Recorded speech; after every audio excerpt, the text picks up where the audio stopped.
officially call to order the meeting, I do need to do a roll call given that we are utilizing a virtual platform. So good morning, Commissioner O'Brien. Good morning. I'm here. Good morning, Commissioner Hill. Good morning. Present. Good morning, Commissioner Skinner. Good morning. I'm here. And good morning, Commissioner Maynard. Good morning, Madam Chair. I'm here. Excellent. So we're convening today public meeting number 393 of the Massachusetts Gaming Commission, and we're turning first to Chief of our Community Affairs Division, Joe Delaney. Good morning, Joe. Good morning. Thank you, Madam Chair and Commissioners. So today before you, we have the City of Boston Public Safety Grant, which we just awarded back in the spring. And they have asked to repurpose some of the funds in that grant.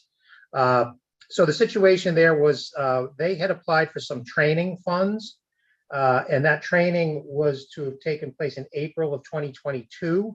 And they did attend that training, but because we didn't complete our work till towards the end of June, their documents didn't get out to them until that time.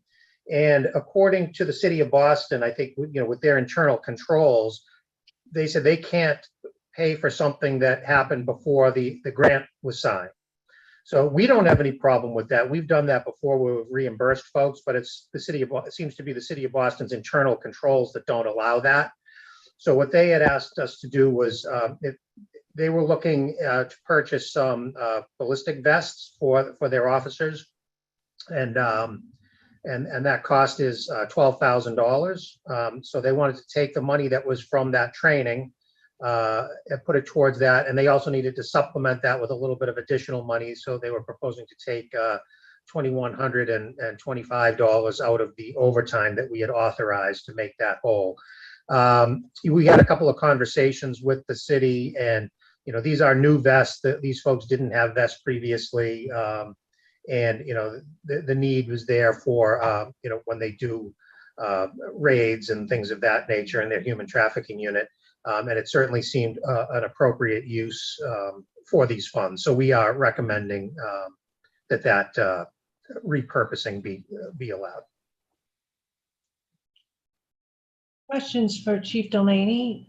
Commissioner O'Brien, I know that the Public Safety Committee are looking at human trafficking. Do you have any thoughts on this? No, I don't have any questions. I think it's a reasonable ask. I'd be in favor of it. Thank you. Any questions for Chief Delaney?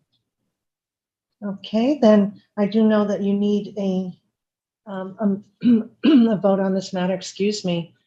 Do I have a motion?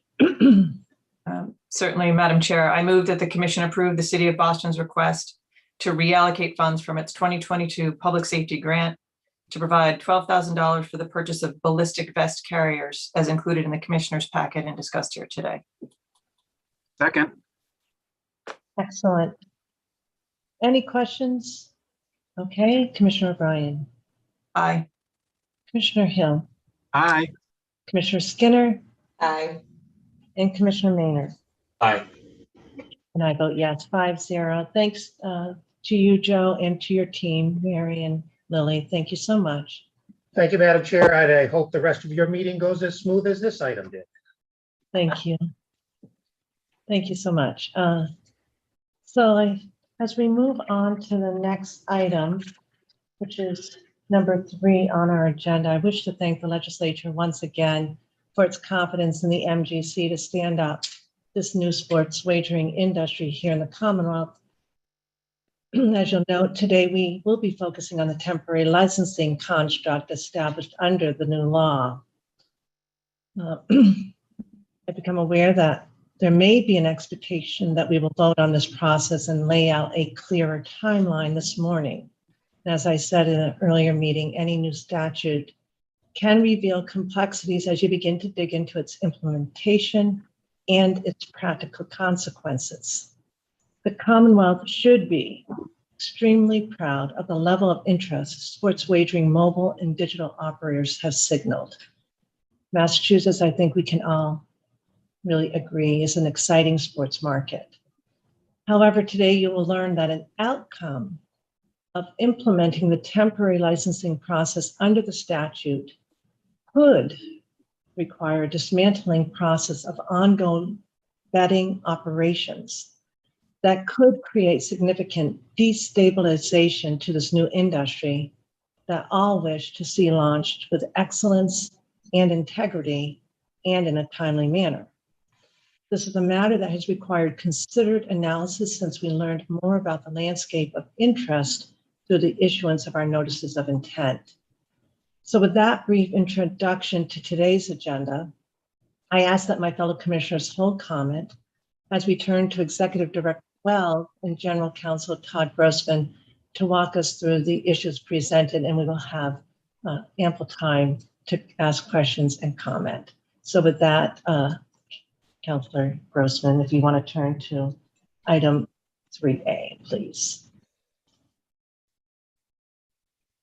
Yes, thank you, Madam Chair and Commissioners. Good morning to you and to all who are joining here. We are prepared today, as the Chair referenced, to discuss a number of the relevant provisions of the new sports wagering law, which of course has been enacted under General Law Chapter 23N.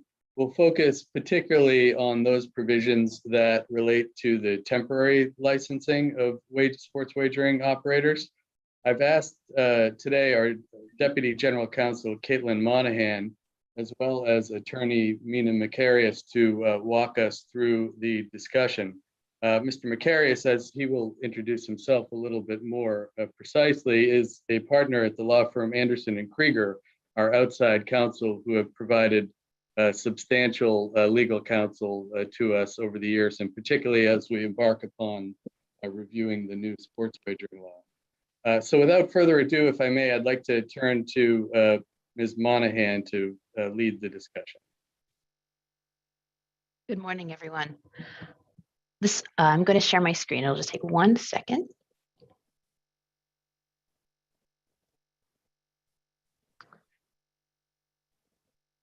Okay. So as General Counsel Grossman just noted, Attorney Macarius and I are going to be speaking with you this morning about the Commission's regulation of sports wagering. And in particular, we're going to be talking about the Commission's regulatory responsibilities, temporary licensure, and a potential regulatory framework. And before we get into this, I will just let Attorney Macarius introduce himself to the Commission. Good morning, everyone, and thank you. My name is Mina Macarius, as Todd and Caitlin mentioned. I have had the pleasure of working with many of the folks on here, but actually not as many of the commissioners. Just by way of a little bit of background, and this will make sense later why I'm bringing this up. I was part of the team back in 2012, helping stand up the gaming regulations and drafting a lot of those regulations. And as we'll talk about, there are a lot of similarities in the overall structure, obviously some key differences, but there are a lot of similarities in what needs to happen or what we recommend needs to happen for a structure to be set up. So it's nice to be back in front of this group again, and looking forward to saying a little bit more. So Caitlin, I'll hand it back to you. Great, thank you. Okay, so as I just noted, quick overview of what we're going to be speaking about this morning. With regard to the Commission's regulatory responsibilities, we're going to walk through the Commission's responsibility generally to regulate sports wagering. We're also going to discuss its responsibility to determine eligibility for licensure and its responsibility to deny or revoke a license. We will also discuss the licensee's responsibilities under the new law, Chapter 23N. We will then walk through the sections of Chapter 23N that directly address temporary licensing. And then Attorney Macarius is going to address a potential regulatory framework for getting temporary licensing going.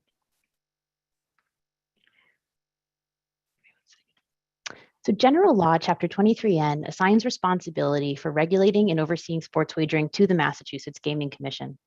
In doing so, the statute provides the Commission with broad discretion to promulgate rules and regulations necessary for the implementation, administration, and enforcement of Chapter 23N. And what you'll see in this slide are references to Section 4 of Chapter 23N, which includes some of that broad delegation of authority, including that the Commission shall regulate the conduct of sports wagering under this chapter. The Commission shall promulgate rules and regulations necessary for the implementation, administration, and enforcement of this chapter, and that the Commission may exercise any other powers necessary to effectuate this chapter and the rules and regulations of the Commission. So the Commission, it's also important to note that the Commission was granted the same discretion with regard to gaming under Chapter 23K, and will of course be able to draw upon the existing regulatory framework for gaming as it begins to regulate sports wagering. And in fact, at the same time that the legislature passed Chapter 23N, the legislature also amended Chapter 23K, and specifically the legislature amended it to confirm that the Commission shall have all powers necessary or convenient to carry out and effectuate its purposes, including, but not limited to, the power to regulate and enforce Chapter 23N related to sports wagering. And this amendment is important because it makes clear that the authority granted to the Commission under Chapter 23K also applies to the regulation and enforcement of sports wagering. So in addition to granting the Commission broad discretion to create a regulatory framework governing sports wagering, Chapter 23N assigns the Commission a multitude of specific responsibilities. Among these responsibilities is that the Commission shall determine the eligibility of a person to hold or continue to hold a license. How to make such a determination is largely left to the discretion of the Commission. But again, the Commission may look to its existing gaming regulations or to other states that have regulated sports wagering in setting up its infrastructure. The Commission also has the discretion to deny or revoke licenses, and this is set out in Section 9, as you'll see on the slide. And per Section 9, the Commission may deny a license where an entity has not met the requirements of Chapter 23N or fails to meet certain standards. So for instance, the Commission may deny a license to an entity that has made a false statement or that has not demonstrated financial responsibility. And finally, as Attorney Macarius will discuss later, licensees must both be licensed by the Commission and comply with the rules and regulations of the Commission prior to engaging in any activity in connection with sports wagering. And so with the general and specific responsibilities we just discussed in mind, we turn to the matter of temporary licensure. Temporary licensure is directly addressed in Chapter 23N, Section 6C, which we will walk through momentarily. And in determining how to regulate temporary licensure, the Commission must consider both the specific requirements set out in that section and the Commission's overarching responsibility to promulgate rules and regulations necessary for the implementation, administration, and enforcement of the chapter. So on the slide, you'll see the first section of Chapter 6C that discusses temporary licensure directly. And it states that a qualified gaming entity, which is a defined term that we can discuss if you'd like, may submit to the Commission a request for a temporary license for the immediate commencement of sports wagering operations. Such request shall include an initial licensing fee of $1 million payable to the Commission. Section 2, or subsection 2, states that upon receiving a request for a temporary license, the Executive Director of the Commission shall review the request. If the Executive Director determines that the entity requesting the temporary license is a qualified gaming entity and has paid the sports wagering initial licensing fee pursuant to paragraph 1, the Commission shall authorize the qualified gaming entity to conduct sports wagering for a period of 1 year under a temporary license or until a final determination of its operator license application is made. And then finally, the third section that directly addresses temporary licensure is Section 6C3. And it states that all sports wagering conducted under authority of a temporary license shall comply with the House rules adopted under Section 10. Section 10 requires that an entity seeking to engage in sports wagering in the Commonwealth submit House rules to the Commission. The Commission must then review and approve the entity's House rules before the entity may engage in sports wagering.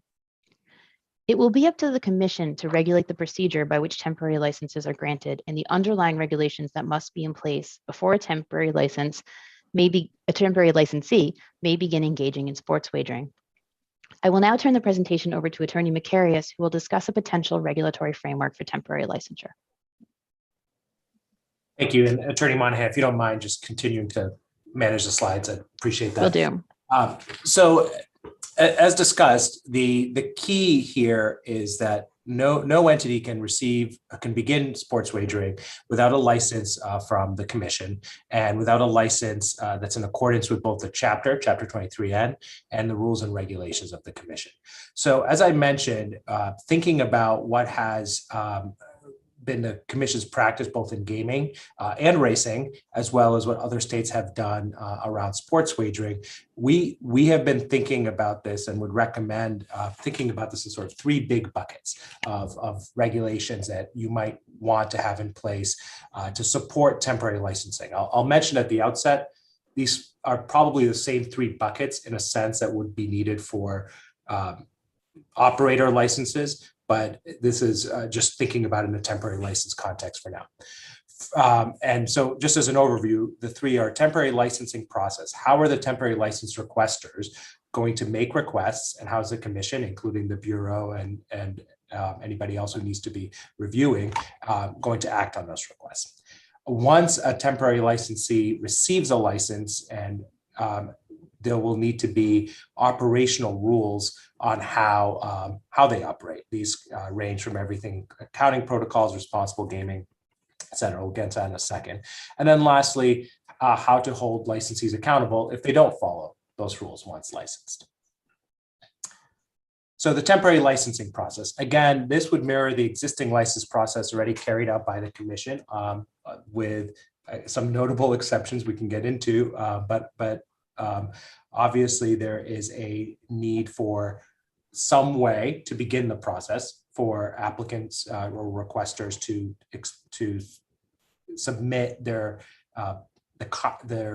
request to the commission to be temporarily licensed. The content and form of the request has traditionally, for the commission, been in regulations. We recommend something there too. It doesn't need every word of the form. There was a question that came up last week, but it might be a recommendation is to have that laid out clearly.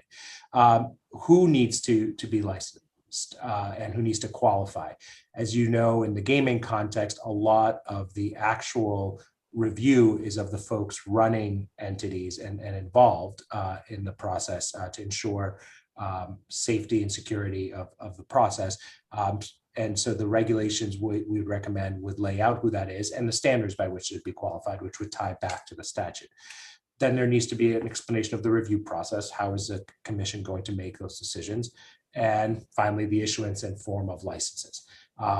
In some ways, that sounds like a lot, but I think if you look back, it actually ends up taking up under 10 regulations total, and that was in the gaming side. So in any event, that is a high level framework of what that might look like. Assuming that you then have licenses issued, the second tranche of regulatory controls are these operational requirements. And again, these mirror the 205, 133 to 151 sections of the existing gaming regulations. They are also something you would see in sports wagering regulations in other states. They include a few things that I know were raised, a lot of which have already been raised. One is accounting procedures and internal controls. Another is the house rules that Attorney Monahan spoke about. A third, which I know is a key focus for the commission, is responsible gaming. And 23N speaks to that, as does 23K, and that would be something you could address in this round. Technology, certification, security. Obviously, with sports wagering, this takes on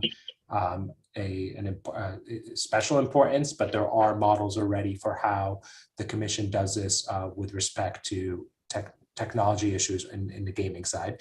Tax remittance, how the money collected by sports wagering operators or temporary licensees flows back to the Commonwealth.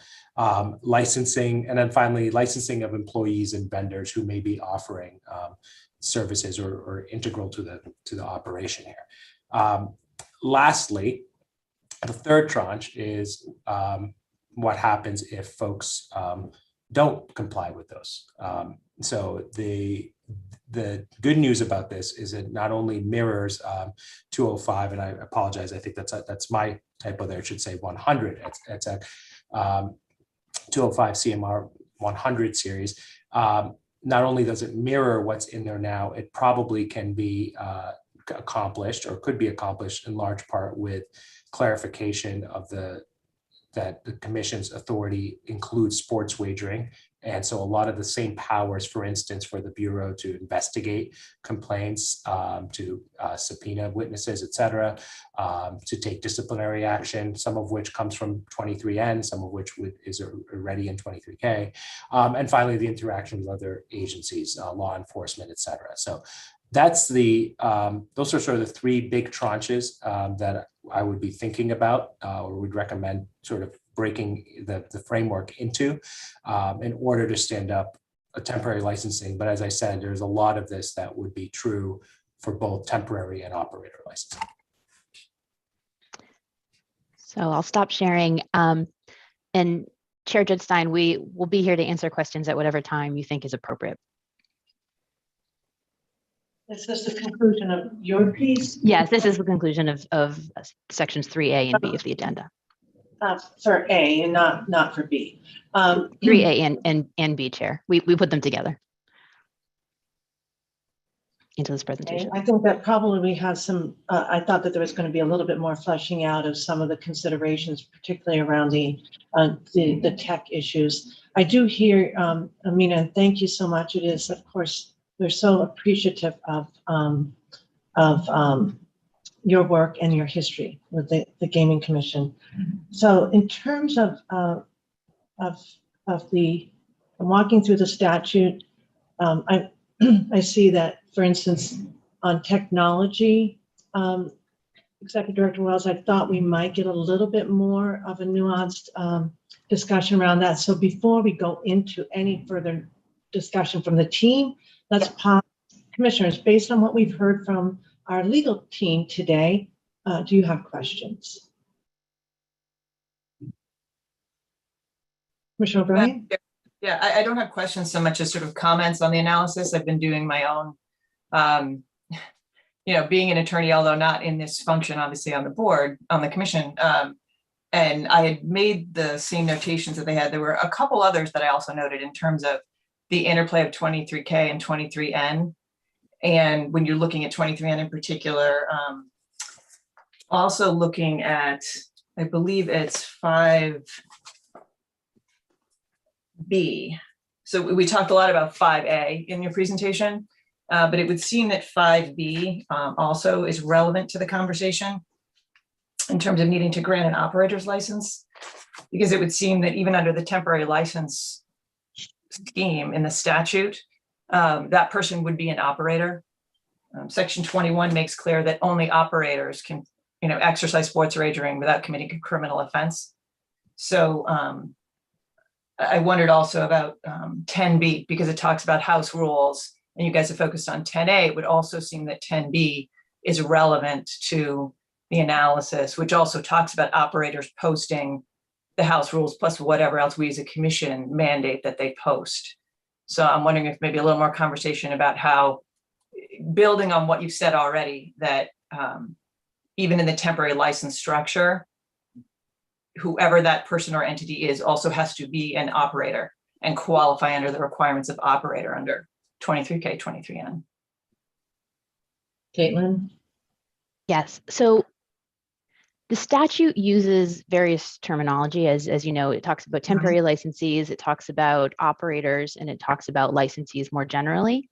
I think it is likely that it's a little bit hard to distinguish sometimes. I think there's absolutely discretion for the commission to determine what operator requirements it believes temporary licensees should also abide by, but I don't think it's necessarily required that everything referencing a temporary, every requirement of an operator also applies to a temporary licensee. I hope I said that clearly. I think the commission may choose, again, to say these are requirements we believe are important before you can stand up a sports wagering operation, but it's not necessarily required. Right. So I guess what struck me, though, is the reference in 5B and 21 to operators. So if you're not an operator, you cannot do this lawfully. So to me, there is some level of requirement for operators that we actually not only discretionary have, but I think we have a mandate to do that as part of launching this and building this out. That's my perspective on this. I think I might add that we might have that discretion through the construct that Mina and Caitlin just outlined through the temporary licensure process. I do think the definitions could be confusing. So when I see the term operator, Commissioner O'Brien, I've attached that to those that have an operator's license versus those that have a temporary license. The term generally of operating, I understand, and so I agree with you, but perhaps we could do it through the construct of operating under a temporary license and distinguishing that from the operator licenses. That's the only way I've been able to put my head around this. And again, wearing an unfortunate legal history cap that I'm quite pleased to discard at any moment. Right. I guess I view the statutory analysis as being a little more forceful on the necessity for us to dive into operator requirements in the temporary license setting. I see. Okay, other comments? Commissioner Skinner, it looks like you have turned on your audio. Thank you. Yeah. My comments are more general, but they're definitely in line with Commissioner O'Brien's. I almost feel like this discussion is entirely premature around the temporary licenses, given that a temporary licensed operator cannot engage in sports wagering until we have those operational requirements in place, particularly the house rules, the technical standards. So I don't see the utility of even issuing a temporary license if we don't even have a process in place right now. And I know it's still up for discussion, but we don't have a process in place for creating a house rules model. I think that has to happen first. Commissioner Skinner, I think if I could just pause, I think today is the day that we're being educated around the temporary licensure process. And so I think we're really starting with the foundation and the discussion. And Karen, that does beg the question that I was seeking, that we had hoped that perhaps we could flesh out some of the requirements that Commissioner Skinner is looking to. Yes, and So, I can address that if that's helpful. Yeah, Madam Karen, Chair. if I can just wrap up. And I know there's this question about which should come first. I'm more in the camp of our operational requirements should be set forth first before we get into a temporary license discussion, really. But that's where we are today, and I understand that. in fact, we are here today to talk about the temporary licensure process. And I think, Caitlin, you can correct me, Mina, I don't think there was ever a notion, and I think you actually give your section on operational requirements. So I think it's all part of today's discussion. Mina, maybe you can help me out, then we'll turn to Karen for some more nuance. Sure. And Caitlin, tell me if you have anything to add to this, but certainly, yeah, the idea would be that because those operational requirements, our recommendation is they need to be in place before anyone operates. And I think that's what Commissioners O'Brien and Skinner are also saying. Those would be, when I say they're the second tranche, or only the second tranche, keeping in mind that as applications might come in, they will need a way to be reviewed by the Bureau and the Commission. But similar to gaming, with obviously a different timeline, but with similar to gaming, there is a step between being licensed and being able to actually operate sports wagering. And I absolutely personally agree. It would be my personal view that you would want that in place. You wouldn't want someone being able to operate without knowing the rules of the road. And I think the only thing I'd add here is that these processes can proceed on parallel tracks. So the commission can consider the process it wants to move forward with for temporary licensing and that procedure, as Mina addressed, while also starting to stand up the operator, the regulations needed for operation. And so hopefully at the end, there's not too big of a difference between when the licenses are granted and when actual operation can begin. I see you nodding, Commissioner O'Brien. Is that giving you a little bit more of a level of comfort? My iPad is being fidgety today. No, I've had this, and I've had this conversation with Executive Director Wells too, in terms of my interpretation of the statute. And when you draw parallels back to the casinos in particular, and I remember the Wynn opening, staying there that night, there is a distinction between a license and a certificate of operation. And I think that's present in this statute too. And so I think my only comment was more, I think there's a level of discretion that I think everyone's agreed upon. And I find it to be a little more forceful than just discretion, but I think we're all ending in the same place on that. Commissioner Skinner? No, I agree. I'm happy to hear Caitlin talk about a parallel process. In fact, one of my questions was what kind of alignment can we build into, all three of the different sections that Attorney, Macarius outlined for us. Karen, do you want to elaborate? Yeah, so I think the chair's comment about a little more detail about sort of tech requirements is really helpful, both for the commission as an agency and a board to understand, and also for the public and the operators to understand. Within the industry, best practices dictate that there needs to be a sort of a technical assurance component before things go live, particularly in the mobile session, the mobile operations. The technical aspect of sports wagering is enormous. So there are certain things that need to happen to ensure the integrity of those operations, which is core to our function as regulators. So I can just go through some of those. So there's a little bit of an understanding of what it takes to actually be comfortable that a mobile operation or even a retail operation can go forward from the technical side. So one of the standard protocols, and we've talked about this in public a little bit, is that the commission would set up technical standards by regulation. We've talked about that, and we talked about working on getting some consultants to help us set those up and to make sure that those standards are in compliance with Massachusetts law. So we've talked about what are called the GLI standards, GLI 33 and those kinds of standards. And the commission has already indicated a direction to the staff to utilize those standards as a guide for what we want to do in Massachusetts. So that's incredibly helpful. The commission did that because that really puts us ahead of the game right now.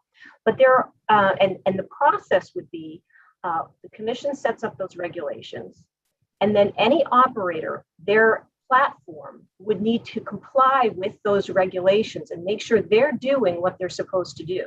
And the setup that the commission has approved is that these potential licensees would need to contract with a certified independent test lab.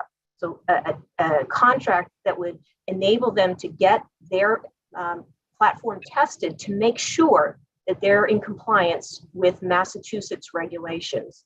And the commission did indicate at the last meeting they would be comfortable on the sort of a temporary basis. If they have something that complies with a reasonable GLI standard that's comparable to Massachusetts in another state, they could start with that, and then, say within 30 days, have the GLI letter, we call it, where they're indicating they're in compliance with Massachusetts. So that regulation is going to be coming before you. So that is the overall structure of the technical testing of the platform. But there are also other things that need to happen with respect to technical testing and making sure we're in compliance. For example, geofencing is critical to Massachusetts and in other states because they're only allowed to have mobile gaming or mobile sports wagering within the boundaries of Massachusetts. So these companies, usually they contract it out, but they have to have a mechanism in place that'll be able to tell where the bet is being placed. And if the bet is being placed in New York for a Massachusetts platform, they can't take that bet. So they have to be in compliance with the requirements for Massachusetts. Another aspect we really want to be mindful of, particularly where we have spoken about this at the roundtable, issues of responsible gaming have historically been very important to the Massachusetts Gaming Commission, as indicated this week. That continues to be the case. If there are requirements on any of these mobile platforms that there be responsible gaming components, those need to be tested to make sure they work and make sure that they are in compliance with Massachusetts directives. There are also internal controls that relate to not only sports wagering in a mobile arena, but also in the retail arena. Make sure those things are being complied with, and we'll have teams reviewing those. For sports wagering, with respect to the sports books at the casinos and ultimately at the simulcast facilities, there's the testing of the kiosks, which is the same as we would do with the testing of the slot machines that we normally do for any kind of technology that's used for gambling. So I think that's just a bit of a snapshot. We can have more information for the commission as we proceed, but it's important to note there's a lot that goes on the tech side with respect to sports wagering. And it's critically important that it be done right and that it be confirmed before the operator is allowed to flick the switch and start taking consumers' money from in Massachusetts. Is that helpful, Madam Chair? Yes, and I'll turn to my fellow commissioner in 1 second, but I think I just want to emphasize, I believe I heard you say this is understood to be the acceptable expectations and model for temporary licensure, as well as, of course, any kind of full operating license process down the road across the country. And then I'll turn to Commissioner Hill. I also would like to turn back to you, Executive Director Wells, and I see that Director Lilios is here, and that there's also the expectation of eligibility, suitability. If you could go through that in the context of a temporary licensure process would be helpful. Commissioner Hill. I have no comments or any questions at this time. Thank you, Madam Chair. Oh, okay, thank you. And Commissioner Maynard, are you all set for right now? I had seen that Brad had turned on his video. Commissioner Maynard? Are you all set? Okay, Commissioner Skinner, Commissioner O'Brien, with respect to the tech requirements from a high level outlined. Commissioner Skinner and Commissioner O'Brien, you all set? No, I'm all set. I've had conversations about the complexities on that. I'm good. Okay, excellent. I'm also good, Madam Chair. And Commissioner O'Brien, just a reminder that if there's anything you've learned with respect to your conversations with Executive Director Wells, I'm all ears. If you can help, this is our only opportunity to exchange information. So please share. No, other than to say, Madam Chair, and I'm sure I'm not the only one that's had this conversation, that it would be helpful, I think, for all 5 of us to be able to hear in greater detail the technical requirements of launching, particularly the mobile applications. And so that's something that I think as we work forward on our agendas, that's absolutely something we're going to want to put on there. Yeah, excellent. And we'll be able to turn to Katrina for that tech help. Executive Director Wells, thank you. Absolutely. Okay, so at this time, again, to elaborate on the types of considerations that it's important for the commissioner to understand. I'm all ears. Also, public to understand, even in a temporary licensing construct, there are just expectations that are standard, also with respect to suitability. Thank you. Are you hearing from me or Caitlin? I'm not quite sure where. I'm sorry, Executive Director Wells, if you could elaborate, thanks. Yeah, I think that along those same lines about what is commonly expected within the industry, I don't think that there is a doubt that there must be some kind of suitability requirement to ensure the integrity of operations in Massachusetts. Now, we see from the statute that there is this directive regarding temporary licensure. So clearly, it's different from 23K. When we implemented 23K, there was no such directive. And you may recall the commission did all of the full suitability investigations before even going to what we call the RFA2 process, or the competitive process. It's different here. So we're not operating in the same construct. And I know Director Lilios is on as well, and may want to chime in on that as well. But the, in the way I look at it, we have had a model that we've used in gaming where for primary vendors, which are the gaming equipment providers, we have utilized a temporary process for the suitability, so that there is a level of comfort that operators in the vendor realm could go forward and they could sell the equipment and do all that. And we had some authority, and there was a comfort level that this was not some sort of bad operator that would pose a danger to the industry or individuals that are patrons in the Commonwealth. So I think the thinking is, how do we use that construct and apply it to the temporary license process in Massachusetts? And I believe the legal team has been doing some analysis, seeing that, okay, how can we fit that in there so it all matches up, that there's some comfort level, but we also recognize the temporary license parameters, where we may not have 9 months to do full suitability investigations on all these potential operators before launch. Is that helpful? And ultimately, all the commissioners would be weighing in on that level. She's lost her light. This just keeps happening today. The magic It never happens anymore. Today, of course. No, but all the commissioners would be weighing in on that level of suitability. I think we all understand that. Exactly. Commissioner, questions for Karen on this very high level it's to a truncated, some sort of suitability process that we're familiar with under some of our current operations. Okay, Director Lilios, did you want to weigh in, or are you all set?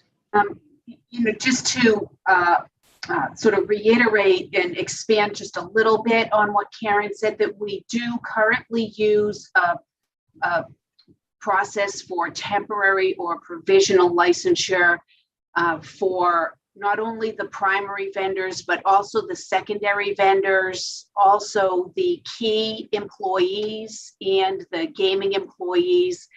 And we have a temporary, or what we call an interim process for approving REIT transactions as well. And those involve not only a review of a transaction, but also a truncated suitability review of those high-level casino qualifiers. I know that process is very, very helpful to the operators, because it is intended to balance their operational needs with the need for a view for integrity purposes. And it's a risk-based approach that we utilize for all of our investigations, depending on the level of risk of the company or the employee. We develop the criteria accordingly, and we will be prepared to have those criteria-based discussions with you moving forward. That's very helpful, Loretta. Thank you.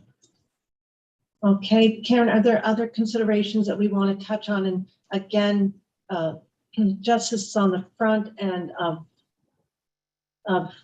23 ends temporary licensing processes outlined by both A&K and our own legal department this morning. Karen? Yeah, so I think that, going back to the slide that the legal department put up, things like internal controls, I think responsible gaming measures are critical, because the Massachusetts Gaming Commission is so focused on that and protecting vulnerable individuals in the Commonwealth. I think that beyond that, we obviously have the House rules issue, which has already been discussed here. So all these things need to be in place before even a temporary licensee could commence operations. As we go through what needs to be done, we also have to differentiate mobile operations versus retail. I know that our gaming agents have already been working closely with the casino licensees on their sports book, where it's going to be located, what they're planning on doing. There would need to be an approval process for how they're setting things up, cash transactions, similar to what we have in the casino, where anytime you're having wagering, you're dealing with cash and money, And you want to make sure that these processes are protected. And that's why we have very strict internal controls required for casino licensees. And we would want the same thing for sports wagering.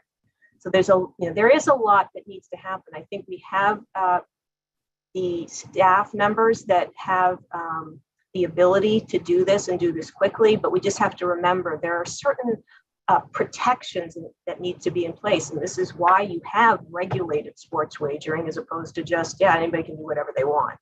It's important, and it's really important in the long run to make sure that the public has confidence in the operations in Massachusetts. I see Commissioner Hill, you're nodding. Any questions anyone has at this juncture? And we can circle back. This is obviously a very a conversation of separate subparts under agenda, but they are all intersected, so we can go back to our initial thoughts, commissioners. So then, if there aren't any further comments, and Karen, just one clarification with respect to the temporary licensing process. You did touch on kiosks and matters related to in-person betting. A clarification, the temporary licensing process under the statute is limited to mobile digital operators, correct? No, I think that all of them can get temporary licensure. However, there is a specific provision that we were talking about where I think what was it 6C, that talks about the process for the mobile. So you're correct there. Yes. Okay. Thank you for the clarification. Yes. All right. In terms of further considerations, I think we're all set. We'll go on to 3C then. Okay. That discussion that really is more limited to the digital, mobile, online operators. We haven't decided which title to give them, but the statute does say mobile / digital platforms. So. Right.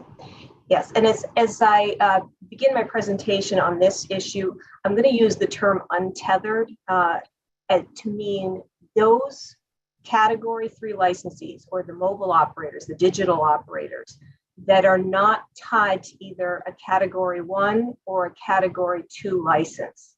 It's really important to note that there are different types of Category 3 licenses.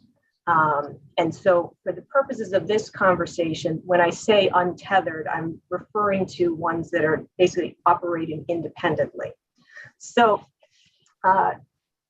as we have reviewed the statute and reviewed potential, the potential of the temporary licensure and how that's going to look in operations, we've identified that there are significant potential impacts from implementing temporary licensure for sports wagering, particularly where you have the approach of allowing temporary licensure before final determinations are made to award these operator licenses for Category 3 licenses, not tethered to Category 1 or Category 2 licensee. As you are aware, under 23N Section 6B3, the Commission shall issue no more than 7 Category 3 licenses not connected to a Category 1 or a Category 2 license. Notably, there is no such explicit cap under the temporary license language, which the legal department just reviewed for you under 23N Section 6C. So this structure and this disconnect poses complications for both the regulator and the licensee themselves. And it also presents consumer protection concerns for the public. And before the Commission undergoes any kind of decision, I think it's appropriate that there is some discussion about what this potentially means for the public. So the Gaming Commission, as you know, requested a notice of intent from parties interested in the Massachusetts sports wagering license. We received responses from entities seeking Category 1, Category 2, and Category 3 licenses. We had a robust response from potential Category 3 applicants. So that indicates that the competition for these non-tethered Category 3 licenses is expected to be significant. So based on our calculations of the numbers of slots, the numbers of NOIs that we received, it's possible that we're looking at no less than 30 entities competing for the 7 ultimate untethered Category 3 operator licenses. So operators are required to pay $1 million for a temporary license, as Caitlin indicated. Now, for those fortunate applicants that end up getting one of the up to 7, and I want to make sure it's clear, the commission's not required to give out 7 licenses. That's simply the cap. So they could give out fewer than 7 licenses. So once if a applicant who has a temporary license is fortunate enough to get one of the permanent, that 1 million can be credited to the $5 million license fee. However, for the vast majority of applicants, there is no mechanism to receive any of that $1 million back. And then perhaps of greater import, for those companies that do enter the temporary license pool as a mobile operator and do not advance to getting a full license, as many of 76% of those are going to be required to shut down their operations in Massachusetts once the commission makes that final determination of the up to 7 untethered licenses. So further, it's anticipated, and we've been working very diligently on a parallel track. So it's not as if for full licensure, it's not as if we're just going to work on the temporary, and then once that's all done and everyone's got, then we're going to start working on the full licensure. We are going full force working on a parallel track. So that means that any temporary license may only be valid for a short period of time, even well under a year. So this structure is obviously problematic for several reasons. The commission is going to need, under this potential structure, to set up a regulatory process for the shutdown of the operators that do not receive a full operator license. We have obvious concerns about consumer protections during the course of this broad shutdown. Aside from the inevitable confusion in the marketplace that will occur when these platforms cease their operations, we expect there's going to be a multitude of questions that must be addressed. And in my memo for the commission, I have just a number of examples. I'll read some of those just so there's an understanding of the type of things that the commission is going to need to grapple with. And I expect there will be more. This is just a sampling. So for example, what happens to the money in a consumer's account? How can we assure it is properly returned?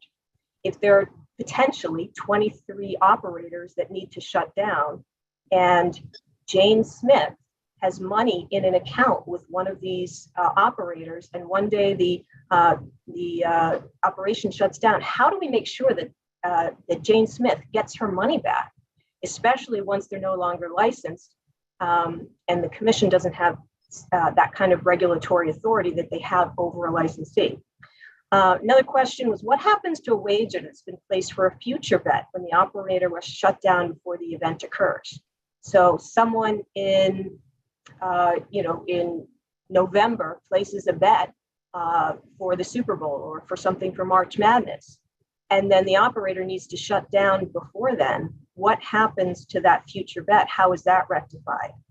How do companies ensure that their patrons are aware of the risk that their preferred betting platform may be shut down within a short period of time? It's going to be very important that the public is aware of this potential occurrence and that they may make informed decisions when they're putting out their betting dollars. Another question, should companies be required to have some sort of bond or insurance to make sure they can pay off all their wagers in the event of a shutdown? You have to look at the business model of some of these companies. If they're leveraging current bets versus future bets and all that, how do we make sure that they don't go bankrupt, they don't not pay their patrons on money that is owed. Another question, what happens to the operator's patrons list? So if we have, say hypothetically, 30 of these untethered operators working in Massachusetts, does the commission have some kind of regulatory concern over what happens to the patron list that the operators hold? That's obviously a very valuable commodity. Another question, what happens to the financial and personal information of patrons after a shutdown? Always concerned about personally identifiable information, bank account information, anything that they have. We want to make sure that that's protected to protect the Massachusetts consumer. And then finally, as I alluded to before, a larger question of what authority, if any, does the regulator have over the operator once the commission makes a determination that the operator will not receive a full operator license? What recourse does the regulator have to protect customers who have complaints during or after the shutdown? What is going to be that mechanism? So this is obviously quite complicated, and this is one of the reasons that we have been working diligently behind the scenes to see, okay, what are the options for the commission? What can we do? And that's why we're looking at the statute, looking at other jurisdictions.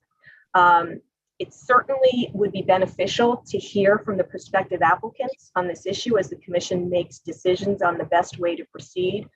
I'll defer to the chair on how to discuss that. I think that might be on later in the agenda for the discussion of how to run the meeting next week.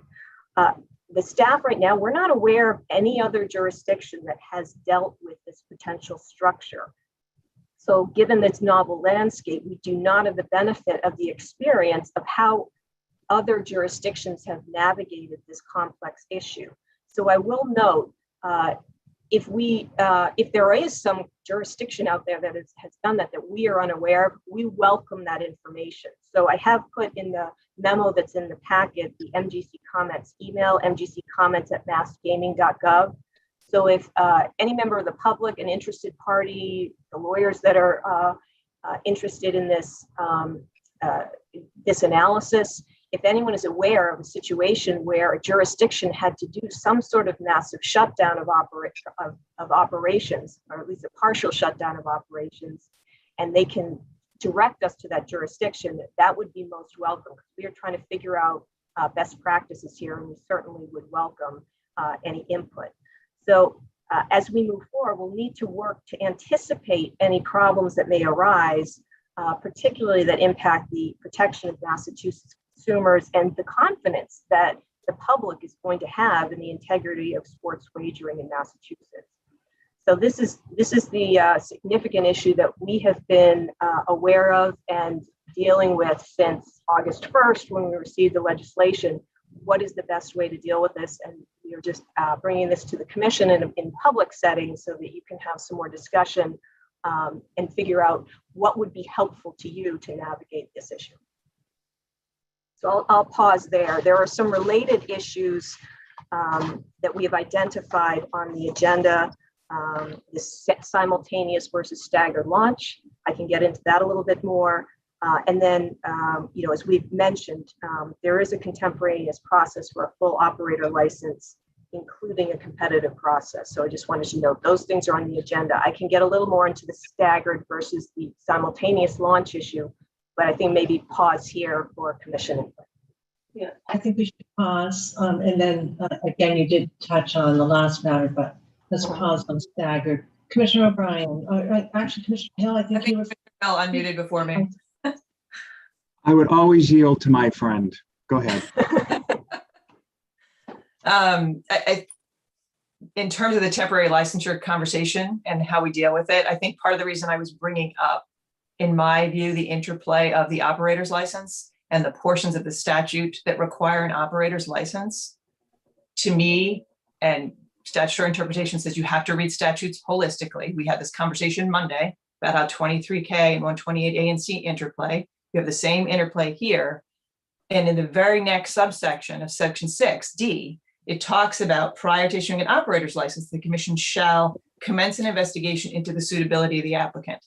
So I want to throw that out in terms of, in addition to what I said earlier when we talked about the general framework, in terms of who is also an operator. And in my view, anyone lawfully conducting sports wagering is also an operator.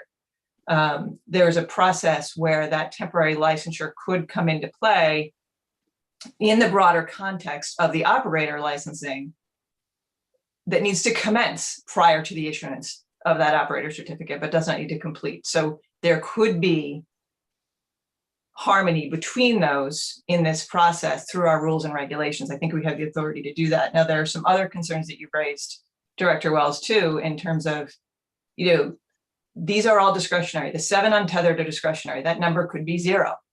And then you have up to 30 functioning in a market that we would then have to dismantle, like you said, if we don't come up with the proper rules to address it in advance. And how do you get that back in the box?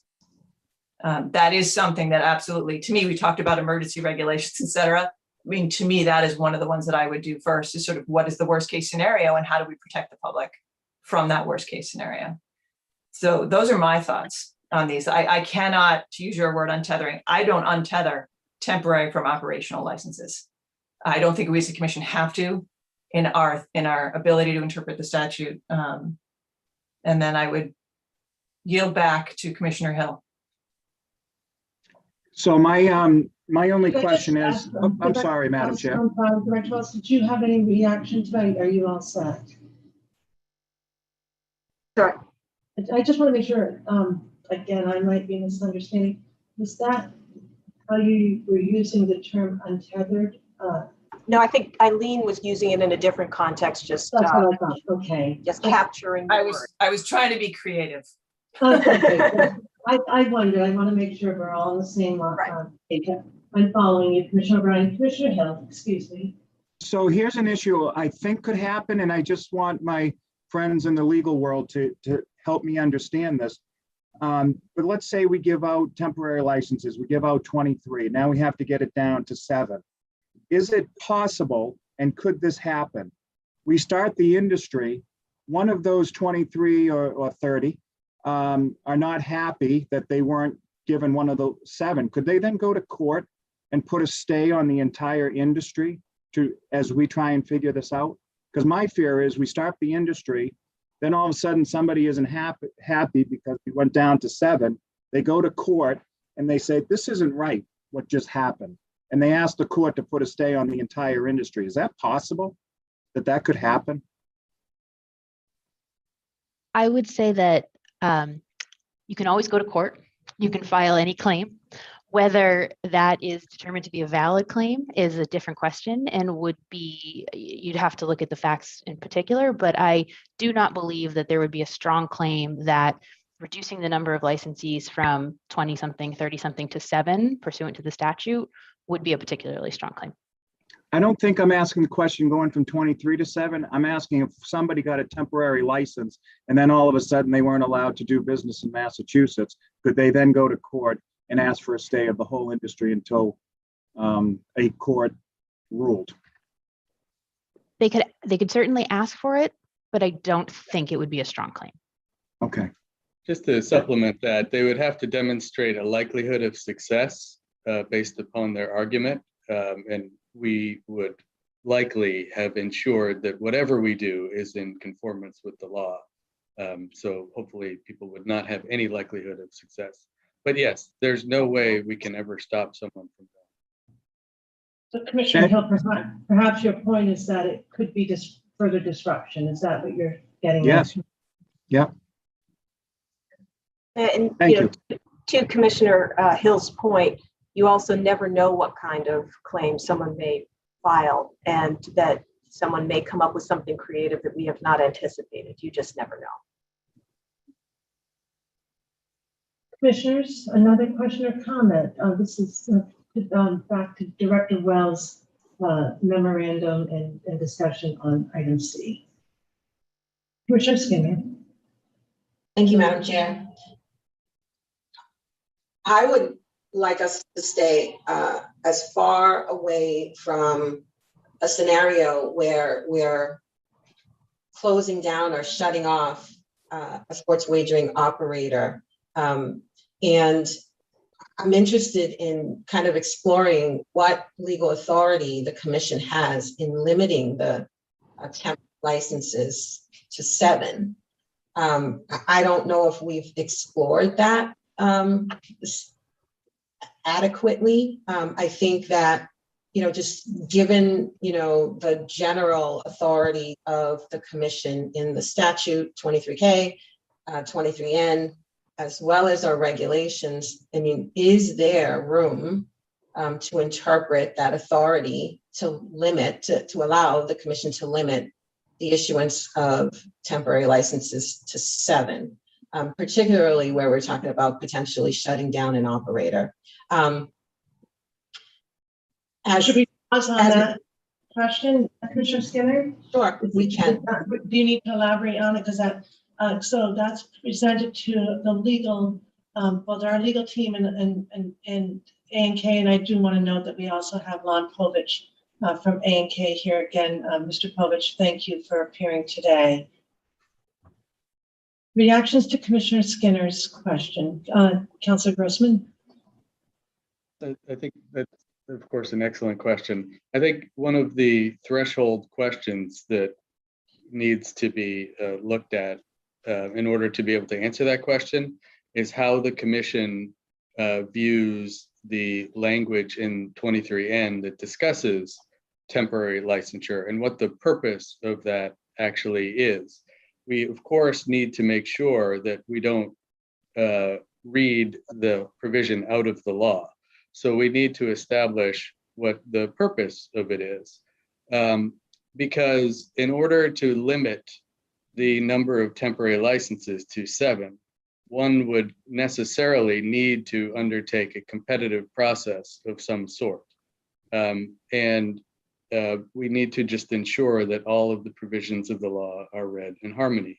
So, of course, a competitive licensing process is a lengthier process than one in which anyone who qualifies under certain provisions of the law would be would gain access to the license. So I think before we can really answer that question, we just need to ensure we understand where the commission comes down on the purpose of the temporary licensing provisions.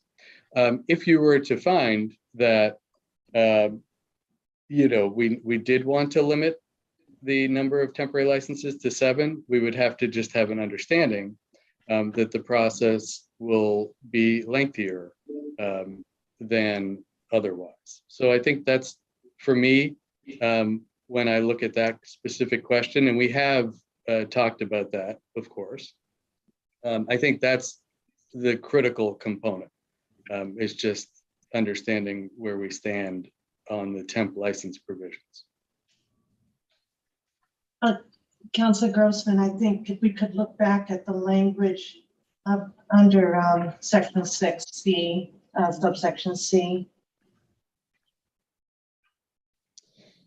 Right, so mentioned timeliness, I think, and I apologize, I'm just getting the language in front of me. So under C1 and C2, we went through at the beginning. I hear you saying we can't ignore a provision in the law, and I can say, to my personal point of view, I agree with that. There is, you mentioned the timeliness issue, and it does have the word immediate in C1, and I'm quite aware of that word as being somewhat, that it has some meaning. So I do hear you when we say that adding a competitive process to narrow it down to 7 or up to 7 or whatever the number is, would require really the exact same process that Karen has already referenced, that we're engaging in on that parallel track with respect to the full operator's license, because as we've already noted in our earlier meetings, we expect to have some kind of an application process with a competitive selection process, which would be exactly what Commissioner Skinner, which I think was alluding to. How would you get it down to 7 at the front? So I think if you can elaborate on just the meaning of C1 and 2, it would be helpful to me. Well, I think that, this is exactly the issue that's before the commission. There are a number of ways to read the language. You can read it on its face in isolation and try to draw conclusions as to what the intent was. The other way, and I think the preferred way, based on the discussion thus far, is, and appropriately so, is to read these provisions in the context of 23N holistically, and understand some of the other provisions that we discussed earlier today, as far as ensuring that a regulatory framework is in place and things along those lines.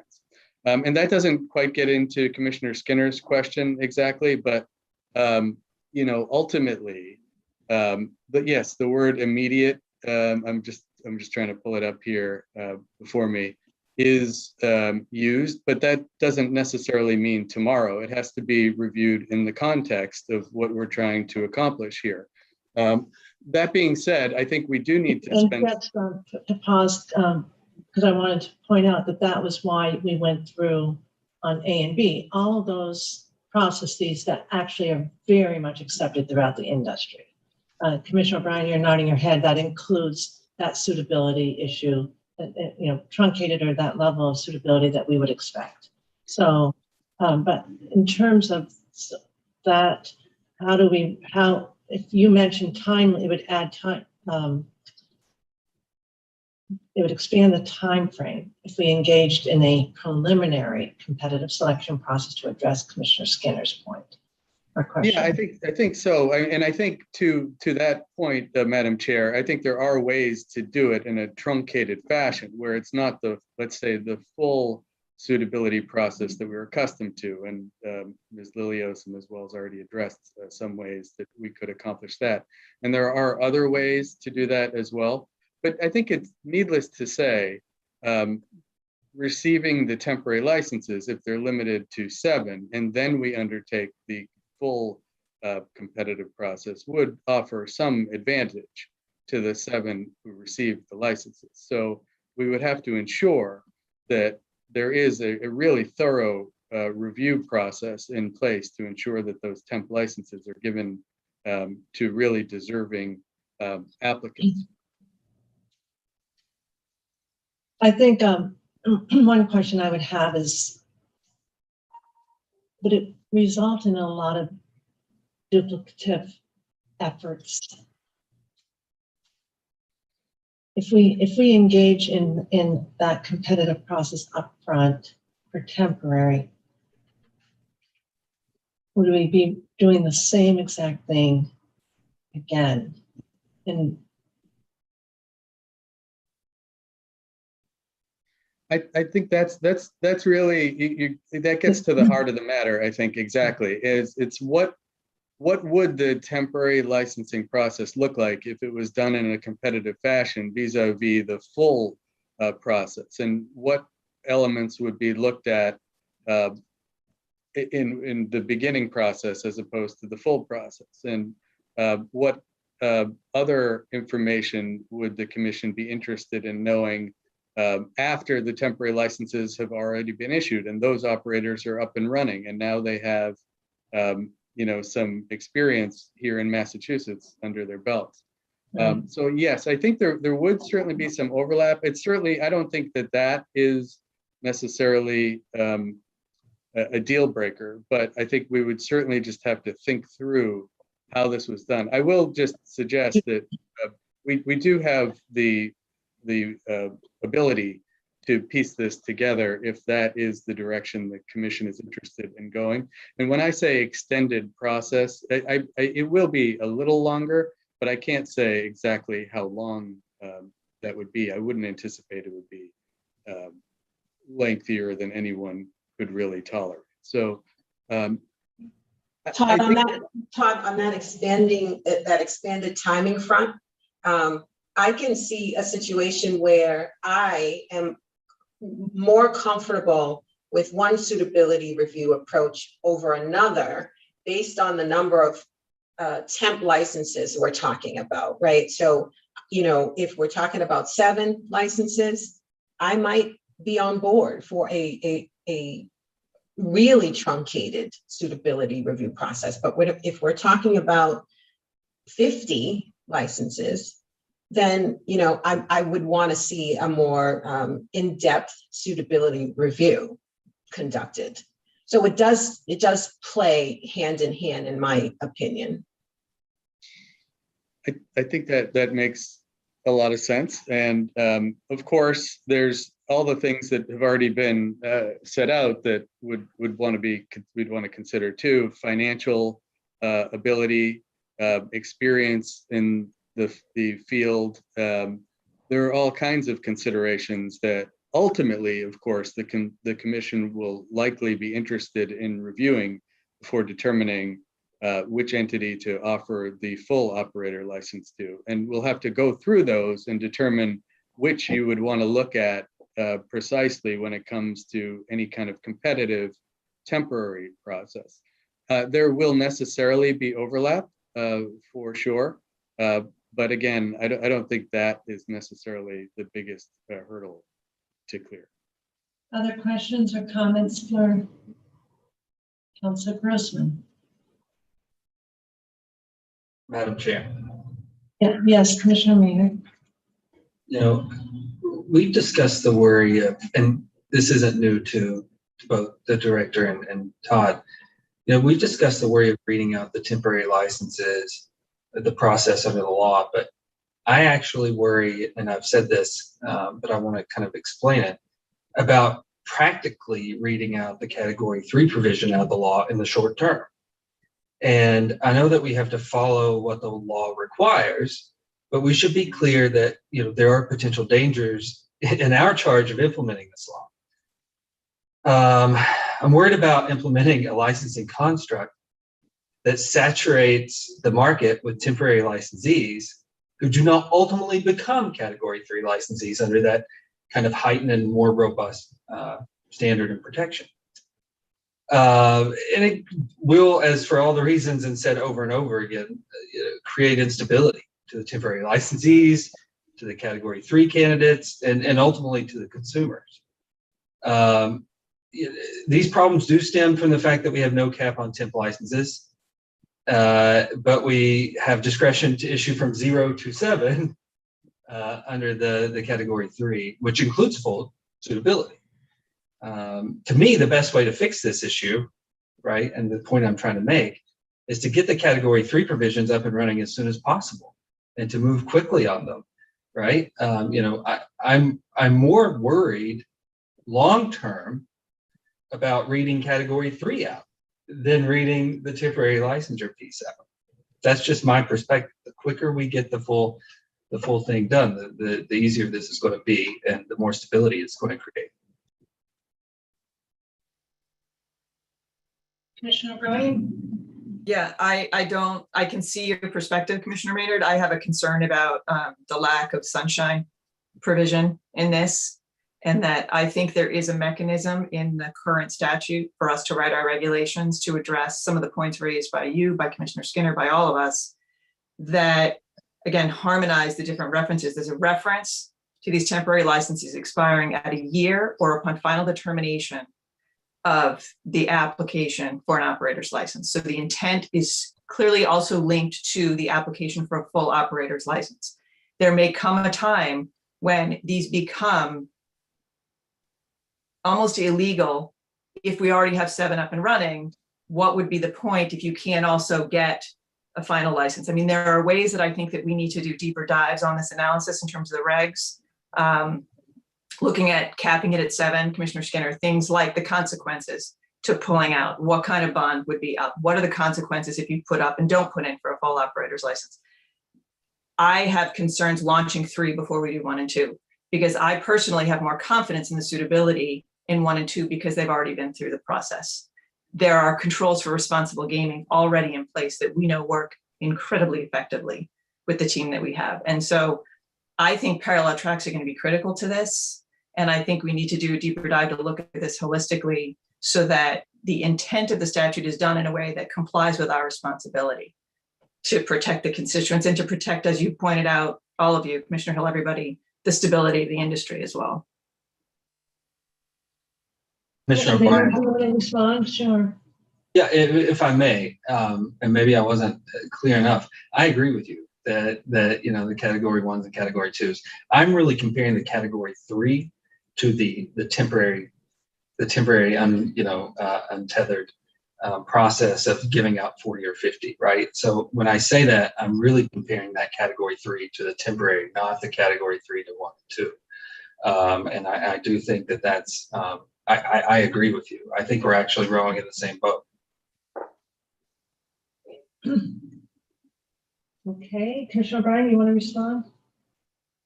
No, that's great. And I think that there is a way, I think, when you look at reconciling the untethered possible 7 with the temp license, there is a way through regulation for us to do a number of things to address the concerns that we've all raised about the risks that are inherent in that section. Not perfect, but I think there's a lot we can do. I agree.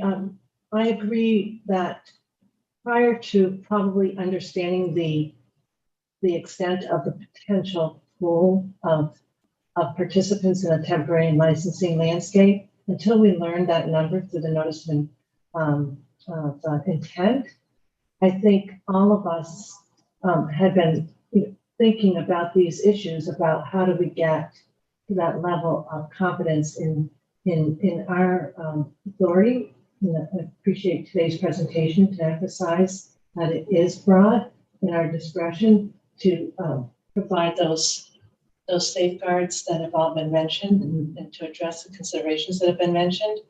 I think we could get comfortable. I think the complexity I'm really struggling with is it is my understanding.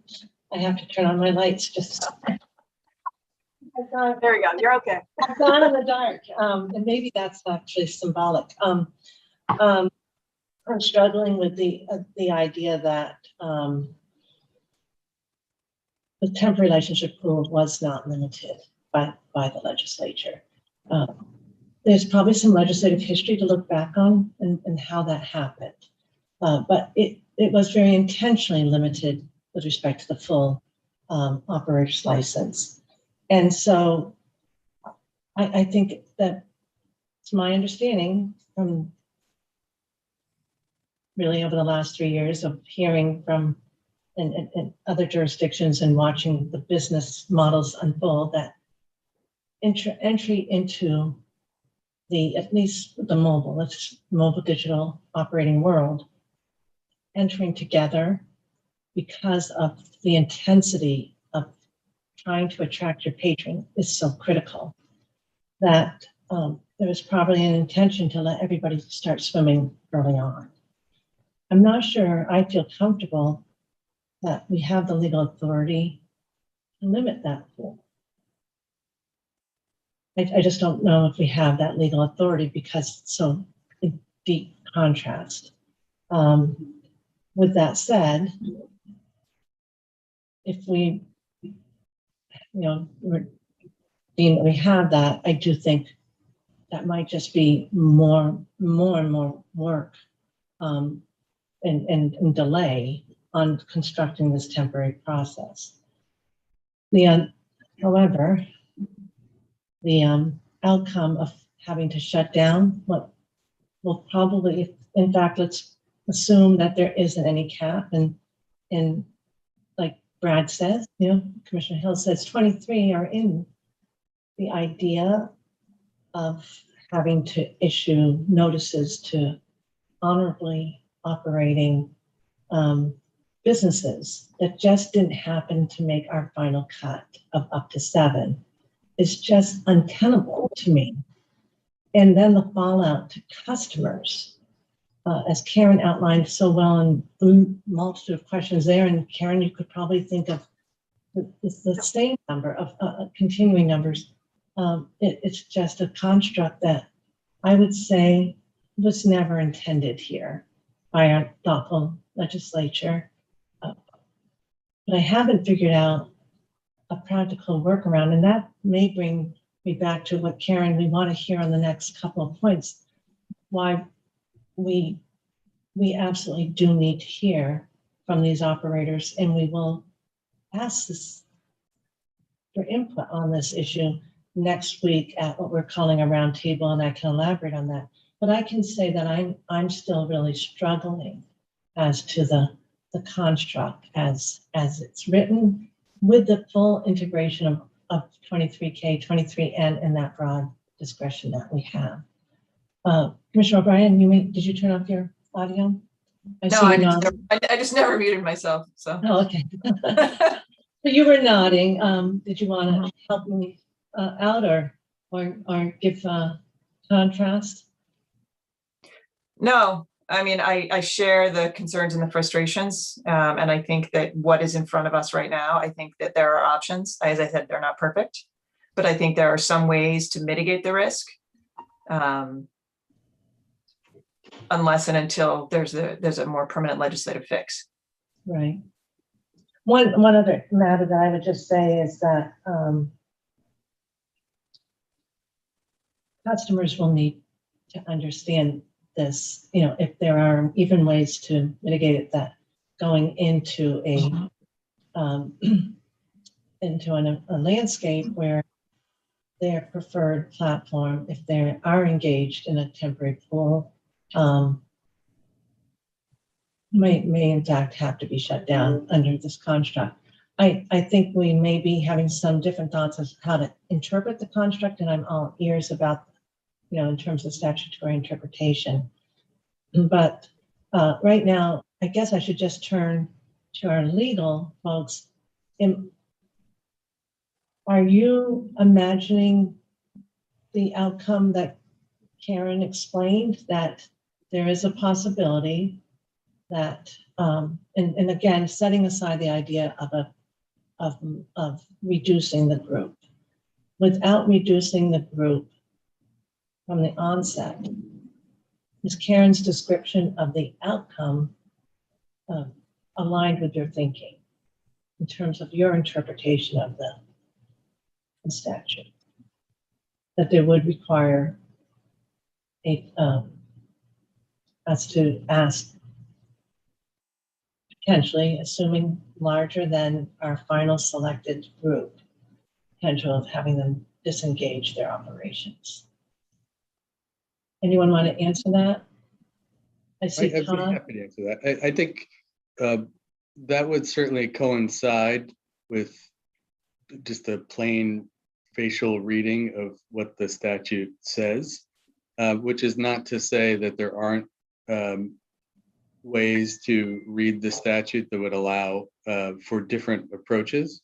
But that is certainly one way we have contemplated it, and we have, being aware, of course, of the consumer protection issues and other issues that would create in the marketplace. We have, of course, thought about ways to address that. Certainly, and Karen already talked about some of them, just if that were to be the result, that certainly there would need to be disclaimers and notifications provided to consumers as to how or what the status of each of these operations actually was at the time. There has been thought paid into essentially trying to link the temporary licensing process with the, I'll call it the permanent licensing process, so that it's more of a fluid process, and it's not that we're just temporary licensing and then, oh, let's go build out this operational process, that they work hand in hand with one another to ensure that the entities that are applying are of a certain caliber and are likely to be able to compete at a certain level. So there are a number of approaches to it, but the answer to your question is we have certainly contemplated that, and that is a real possibility. I think, it's just a fact of the way the law was written, and there's no way around that, and that is on the commission at the moment and us. I was going to say us, but ultimately the commission has to make the vote still we're all in this at the same time, but we'll have to navigate this. And I see Mr. Povich has his hand raised, so I'd love to pivot over to him. Thank you. No, thank you. It's okay with you, Chair. I'll Yes, because absolutely. I agree. I agree with what Todd said, and I agree with all of the discussion. But I think it all goes back a little bit to the beginning, which was a discussion of the broad powers that the commission has in this area to try to square the circle of the statute a little bit and make this all work. And I think as there's a process, to the extent that the commission decides there should be a process for temporary licenses, especially the untethered one, I don't think it's unreasonable that part of the application to that process includes how the potential recipients of Category 3 temporary licenses would mitigate the issues that the executive director discussed, as well as a number of things that have come up. I mean, I think it's a hard problem. I think the going from whatever the number is to 7 is a potentially largely disruptive force, but in the commission's authority, as was discussed earlier, doing the best everyone can to anticipate those problems and incorporating matters in the application that would seek to address them from the outset is a way to think about it, consistent with the presentation that we heard from the beginning from Caitlin and Mina. Thank you. Commissioner Hill, did you want to comment? Okay, you're all set. Questions or comments? Thanks again, Mr. Povich, and thank you for standing by. Commissioner Maynard and Commissioner Skinner. I actually have a request, Madam Chair. I think it's reasonable to have council sort of dig into this question a little bit more, given that the statute is silent on a cap for the number of temporary licenses. Yep. I would like to have an analysis of the risks associated with doing just that.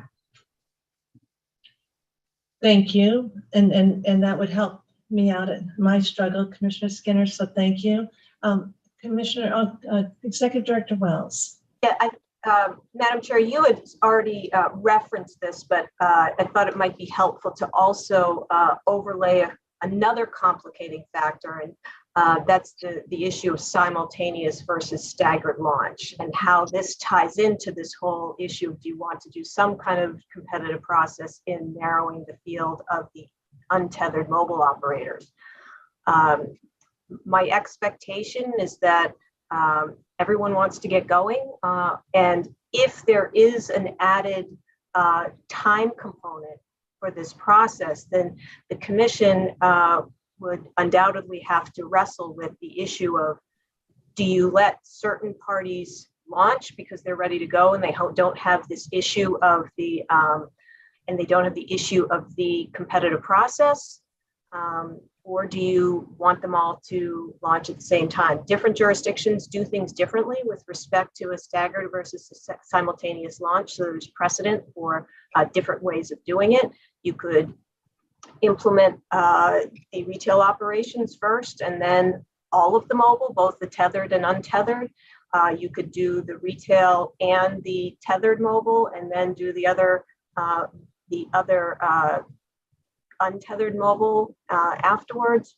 There are some equity issues because going to market first certainly gives a competitive advantage. So there's certain tensions in what's fair and then what's expedient. So that's just another matter that overlays this whole issue of the complications of having a cap on the final licenses and no cap explicitly identified on the temporary licensure for these untethered operators. Thank you, and you did have an outline of those issues, which we appreciate. And I'm not sure today we can resolve all these issues. I think we are going to be looking for, as Commissioner Skinner has already asked, some additional legal insights, but all of us can probably be informed by next week's discussion. Commissioners, do we have more further questions, comments on the presentation so far? Commissioner Hill. So I think I need to understand better from staff so I'll just lay out a scenario for you. So we let the 3 casinos and the 2 simulcasting operations get up and running before we do the mobile. And this is a loaded question and you may not be able to answer it. So if we allow that to happen, how long from that point to the next point of allowing those who want to be able to bet on their electronic phones and things of that sort, how long would it be? We're really not talking about the question that everybody wants to know, and that's about timing. If we were to allow, if we split it and we allowed the 5 to get their licenses first, get up and running, and then as going down the same path, we are putting together our regulations for the others. What's the timing on all of this? I mean, we must have at some point now, after having this before us, some indication of what we are talking about for time. And I've been frustrated that I can't myself figure out what that would be. Do we have an answer for that today? Well, if I may, I'll jump in.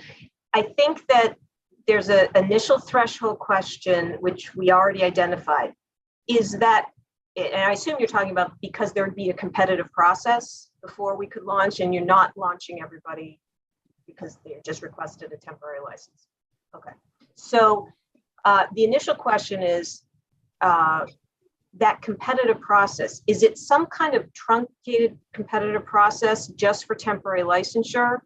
Or are you really doing the full-fledged analysis of really who's ultimately going to get the licensure? But the temporary means you've actually getting your license before a full suitability is done. And as you noted from the the last meeting where we set up some criteria and the evaluation process. So if it's a full evaluation process and you're potentially narrowing, say, and I know these numbers, we were throwing numbers out, they're not definite, this is some guesswork, but say you have 30 and you're narrowing it down to up to 7, that is a significant amount of work, particularly for the commission in evaluating those proposals and narrowing it down. That could take, for the final, a number of months. You could theoretically do some kind of truncated process that would be just for temporary licensure. I think the chair mentioned that. That would be more time efficient. However, then those folks get sort of a leg up, and there may be some potential litigation on that because it wasn't as fulsome a process as the final license. So we're talking months potentially for a full process from today. And I don't know, Chair, if you want to comment on some of these decisions that have to happen in between.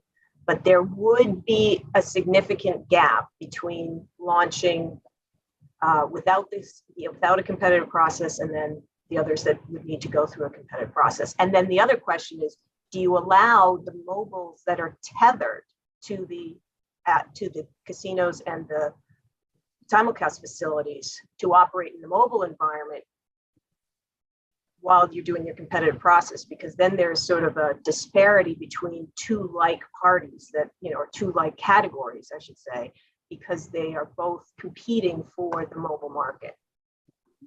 Can I add in, Commissioner Hill, I'm hearing you, and I'm hearing, can't avoid the issue of timeline, and it's a critical one. I think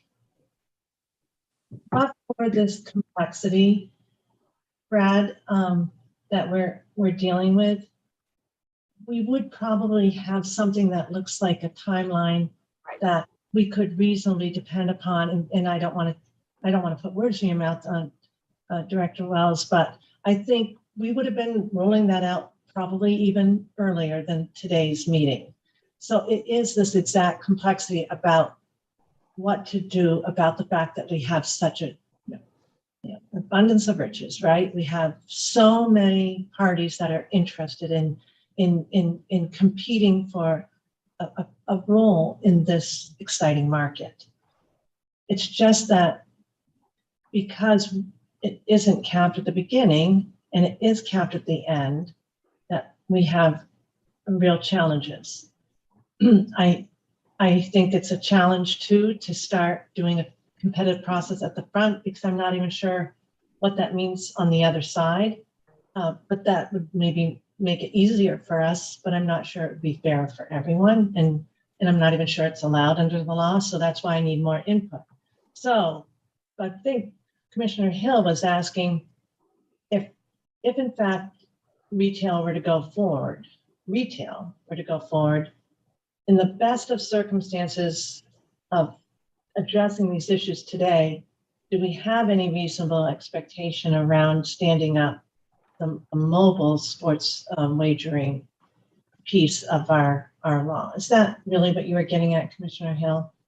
The answer is yes. What I'm getting at is, I think the public really wants to know, or at least we can't give them a final date. We know that. But can we give them an expectation?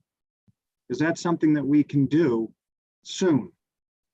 I think it's fair that if we can do that, that we do that. Now, there may come a point where, and I'm not even going to put out a scenario because I don't want the press to say this is what Commissioner Hill said. But let's say we had picked a certain time frame and we don't hit it, but we miss it by a week or two. I just think we need at some point to get some times out there for people to, because I want people to know we're working very hard at this. And some of the comments that that you hear, and not that I care what's said in the press about me, for sure, I don't. But the criticism is that we're not really putting out some type of time frame for when this might happen. And I that's just a concern to me, and I think it is of some of the members, or at least I think maybe that might be. So it had been my hope today that if we were able to talk about category 1, category 2, category 3, if everything worked out great, what would the timing be for each of those? So I just don't know if that conversation can take place with the discussion we're having today. That's all. A little concern, that's all. Director Voss, I'll have you weigh on Commissioner O'Brien. I just want to remind everyone of next week, we will be getting some really good intelligence. But Commissioner O'Brien? I do, and part of the reason we can't give those dates, quite frankly, is the topic that's taken up the bulk of our time this morning. Yes, we didn't sure. have to with that.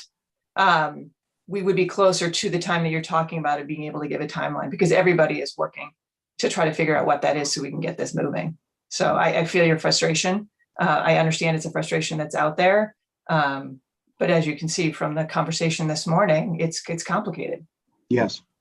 And can I just remind everyone that, and I want to credit the team, they're on today, and I know they're also multitasking, so I appreciate that. They are working on everything that we're able to advance. As a legal team stated, there's a lot of comparables that we can turn to based on our experience with casino gaming and 23K. So work is advancing, and folks are that in their own individual skill set, talent, responsibilities, that's advancing. Temporary licensure, we had not brought it up earlier, even referencing it, because of the exact complexity that we're talking about today. So it's a stall, but it doesn't mean work is not going forward. So Commissioner Hill, Agreed. Yeah, and I know you agree, and I think I speak for all of us, but on that point, I know I have full confidence on that. But I wonder, Karen, I'm happy if you feel comfortable giving some kind of a reasonable time frame. I also want to say that next Thursday, when we will hear from every interested operator on these matters, might shed some light, might shed some consensus. It also may come up with a solution we're not thinking about, and I'm crossing my fingers on that front. Commissioner, Director, I've done it again. And that's actually, you and I are aligned on that thinking, because some of this potentially may be resolved by some kind of cooperation or ideas from the prospective licensees themselves. So that's why I think this meeting next Thursday, the 22nd, is so critical, and one of the reasons we requested that it be in person, so there can be some personal interaction. The relationship between the regulator and the licensee is historically can be really helpful. It can be really helpful if there is a good relationship and cooperation and understanding. We have had good relationships with our 3 casino licensees as far as compliance and communication. And the hope is that we will continue that pattern as we go forward. They may come to the table next Thursday and say, hey, we have this great solution. We understand the problem. So we would like to hear from them to see if there is a way to navigate this complication within the statute. And we may be able to get a quicker time frame based on some cooperation from them. So I think that may be something we should look at before we start throwing dates out. And I think that they may also address Mr. Povich's comments that in terms of, maybe there's a higher level of comfort around how to disengage a business than we're imagining and all that they would agree to. The one thing I would say is we know that it's probably very unusual to disengage an honorable organization. There must be rules and regulations about those that fall into trouble. That doesn't happen frequently, but that would be a different set of circumstances. But again, they may be able to shed some light on that as well. So if Commissioner Hill, if we can beg to allow for more input, and I know that you want that input as well. Of course I do. And there's no question about that. It just, I'm an impatient person. You all know that from the last year. Right. So, I want to see us move forward as quickly as we can. Understanding, and as I said this right from the beginning, I don't want to put anything in jeopardy about, the type of people that we're going to have doing business here. And I want to make sure our consumers are protected. But I just know that the public is anxious and would love to at least know or possibly know when this might happen. And maybe in a week's time, we can have that question answered. And I think, to be fair to the team, they are thinking about a timeline with these different contingencies. Right. Yeah, I don't know the details, but I do know that I've asked this exact question, and there are, I'm in the dark again. There are, doesn't matter. There are timelines underway, trying to build in some contingency. So that is something that can be offered. Just asking for just a little bit more intel. Commissioner Maynard, you've had your audio off. My apologies. No, I think having heard you, Madam Chair, and Commissioner Hill, I think that, something that I want to preview for my way I'm thinking for next week is, to the folks that join us next week, is temporary licensure a red herring? And is it worth it to move to the full process, given that they could ultimately enter the market and be removed to the market in a year or less? And it's something that I will be thinking about and will probably ask directly next week. So I just wanted to preview that. Okay, and Commissioner O'Brien. Thank you, Commissioner Maynard. Commissioner O'Brien? No, I know I'm throwing you off. I'm just not muting today, so I have nothing. And your box lit up, so I really thought you were leaning in. And I'd rather make a mistake of including you than disregarding Commissioner No, I think Hill. that's enough. Okay, Commissioner Hill. No, I was going to say to Commissioner O'Brien, I do miss your little cat running across the desk. So There's one right to the right of me, right, asleep. But yeah, I'm sure if this meeting goes long enough, you will have the pleasure of seeing them again. always a good friend to see during our meetings. We love our pets. Okay, Commissioner Skinner, are you all set so that we could, I think, probably take a break and then move on to some of the items that we touched on earlier, but not necessarily directly related to temporary licensure. Are we all set, Commissioner Skinner? I'm all set. I am not standing in the way of lunch. So it's 11:54. So anyway, first I want, before we go into those logistics, I want to thank the representatives from Anderson Krieger, Mina Long, thank you. And I don't think I'm missing anyone else from that team. And then, of course, Caitlin, thank you for walking us through what we really need to understand the statutory structure. And Todd, I know that you've got work ahead of you, but and NK, you may be staying on, but thank you for at least being here to guide us through this complex matter. Thank you again to Director Lilios for chiming in, and of course, Karen, your leadership here. So it seems to me it is a good time to take a lunch break. It's 11:55, so noon, and it's really important to stretch our legs out.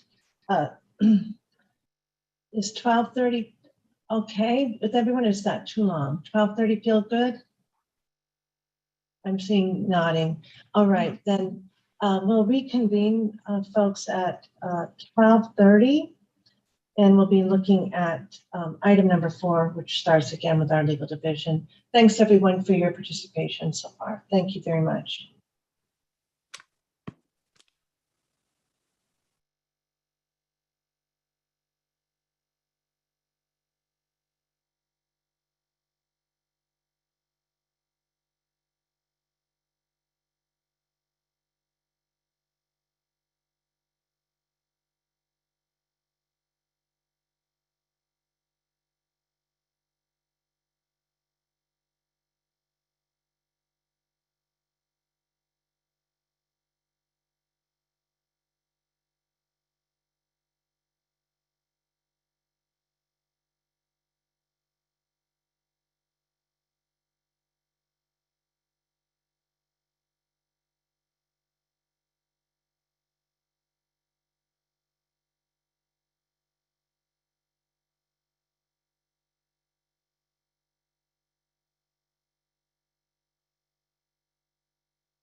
Thanks, Dave.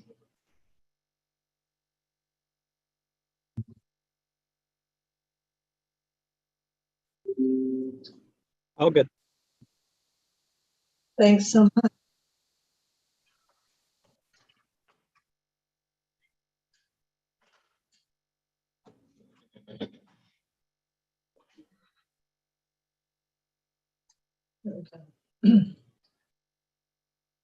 Okay, we are reconvening the Gaming Commission's public meeting number 393. And because we're holding this meeting virtually, I'll ask for roll call. Commissioner O'Brien. I am here. Commissioner Hill. I'm here. Commissioner Skinner. I'm here. Commissioner Maynard. I'm here, Madam Chair.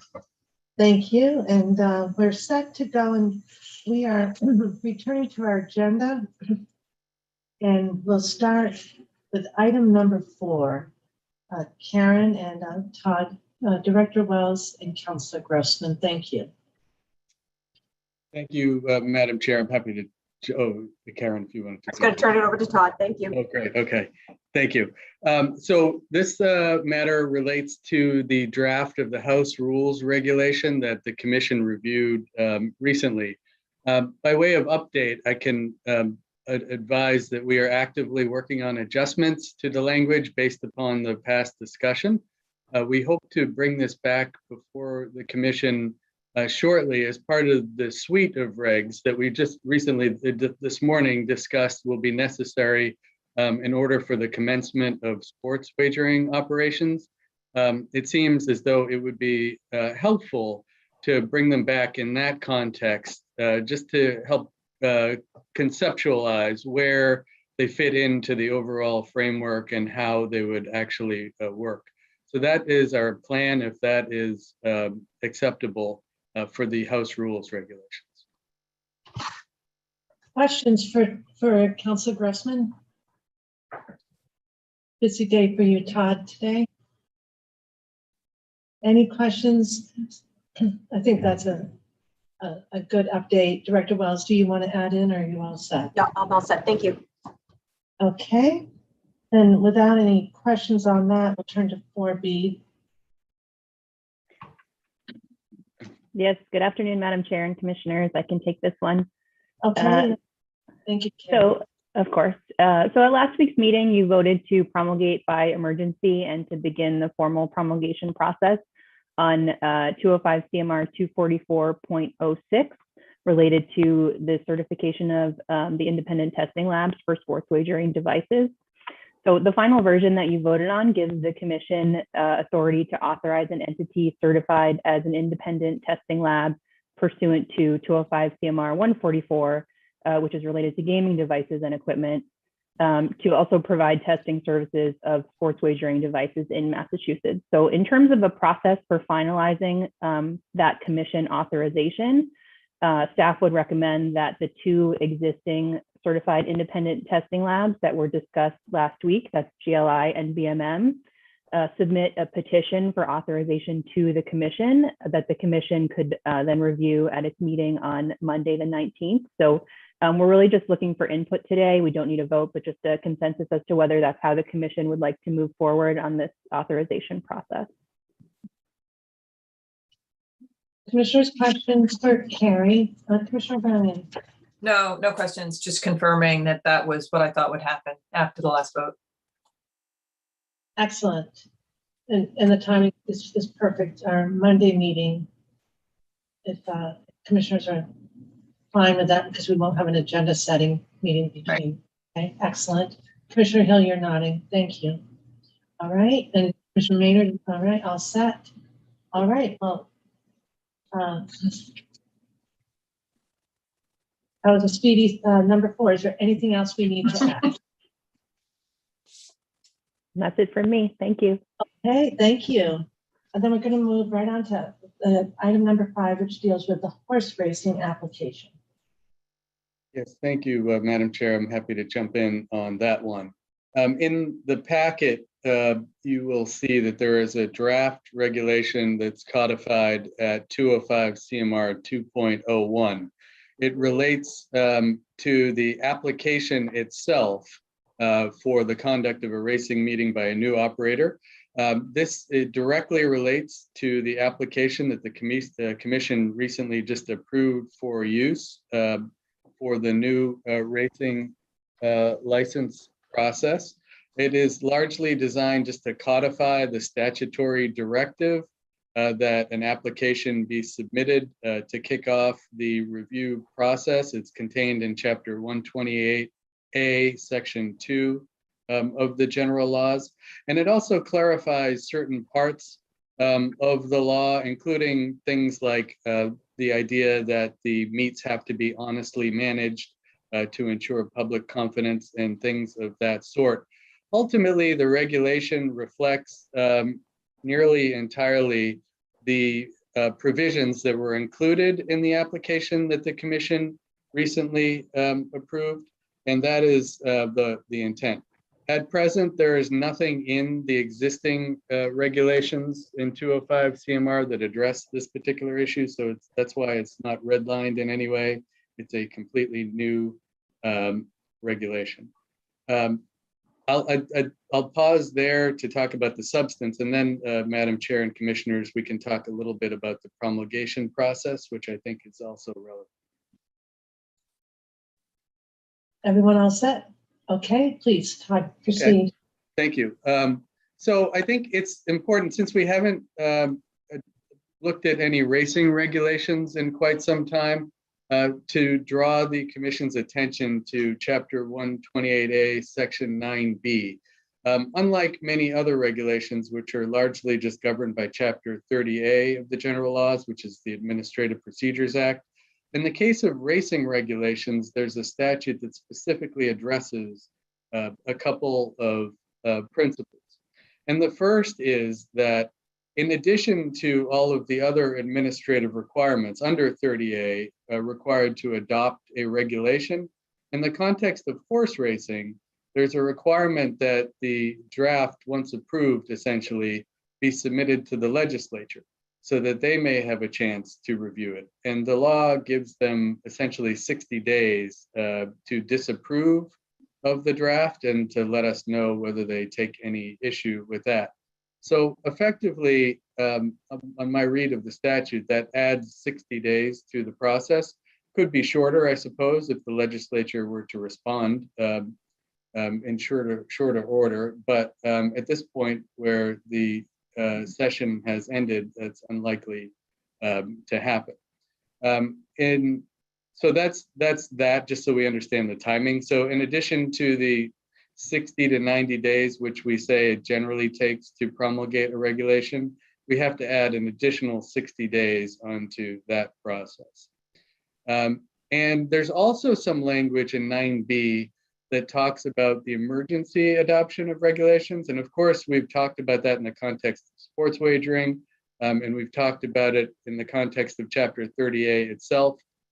In the context of horse racing, there is specific language that says that the commission can adopt emergency regulations, but it has to be designed to protect the health or safety of the public, participants, or animals. So it's very specific as to when you can do that. And ultimately, the commission would have to satisfy itself that if we were going to use it, for example, in this instance, that the application relates to one of those principles, i.e. to protect the health or safety of the public, participants, or animals.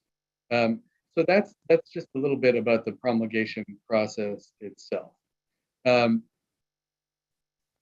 me stop there and Madam Chair, see if there are any questions or comments about that part of it. Commissioners, questions? Can you just remind me of the application process is also dictated by statute, the date, the time frame. How do we reconcile what you just explained, the implications for the effectiveness of an emergency reg? If we weren't to decide that fits what I think is perhaps more narrow than the discussion we had on regulation last week. How do we reconcile that? Well, I guess I should add that it is my opinion that the statute itself affords the commission a clear authority to put out an application in the form that was done previously. The application, we discussed this in many ways during the commission's review process, is really reflective of a couple of things that are covered in other areas. It is reflective of the law in Chapter 128A itself in Section 2, where it specifically talks about the application process. It incorporates a number of other sections of the law itself, including places in Section 3, for example, where it talks about ensuring that the applicant has the financial ability to successfully operate a track, and that our people who can honestly manage a racing meeting. It includes things that we talked about along the lines of receiving municipal approval of the location and that there's a county vote. So all of those things and all of the things that are contained in the application, since we're using the term tethered, I think we can say are tethered directly to other provisions of the law. They're not things that the commission came up with on its own. But to the extent any of them are things we came up with, I would submit that under Section 2, the law gives the commission clear authority to add in other questions along those lines. So even without a regulation in this case, and it's important to underscore that I'm talking about the racing application specifically. In this case, the commission is on solid ground moving forward with the application as approved recently. This regulation will help support that in the future and clarify for at least including any applicants coming our way in the near future, the rationale behind some of the provisions of the application. Really helpful, Todd. Thank you. Other questions for Todd? Okay. If that being the case, Madam Chair and Commissioners, if you are comfortable with the language of the regulation, we'd ask that you consider voting to approve it and authorize the commencement of the promulgation process. Again, it'll take its ordinary path with all the regular notices and what have you, with just the understanding that after you approve it, after a public hearing, we'll have to file it with the legislature. Otherwise, it's exactly the same as usual. Well, I see Dr. Lightbound has raised her hand. Good to see you. Good to see you, Dr. Lightbound. Hi, thank you. I had talked to Todd earlier where we're doing things in a speeded up manner lately. I did have one comment on 1L where it says information relative to proposed wagering plan, including the use of pari-mutuel simulcasting and advanced deposit wagering. And I would suggest changing that to say information relative to the proposed pari-mutuel wagering plan for live racing, simulcasting, and advanced deposit wagering. Just to make it clear that we're having pari-mutuel wagering on live racing, simulcasting, and the ADWs. And thank you, Doctor. I apologize, Dr. Lightbound. I made a note and then I took so many other notes that that one got lost in there, but she did mention that earlier. I can show you what that would look like in the draft. Great. Thank you. Dr. Lightbound has achieved some kind of a legal degree in the course of her career, which we appreciate very much. So this is the draft of 2.01, and this is the section Dr. Lightbound was just talking about right here. Can you enlarge that, please, Todd? Yes, absolutely. Thank you. Sorry. No, okay. There we go. Perfect. It really, as she just explained, just recognizes that all of these are forms of pari-mutuel wagering, and that the application itself doesn't need to be adjusted. It was just making sure that the regulation itself reflects that ADW and simulcasting are forms of pari-mutuel wagering, instead of suggesting that it's a separate kind of wagering. Thank you. Everyone else set with that? So do you have questions, Commissioner O'Brien, questions for either Todd? Are you prepared to move? I just want to call the question. Anyone have any questions for Todd or Alex? Okay, Commissioner O'Brien, were you thinking of moving?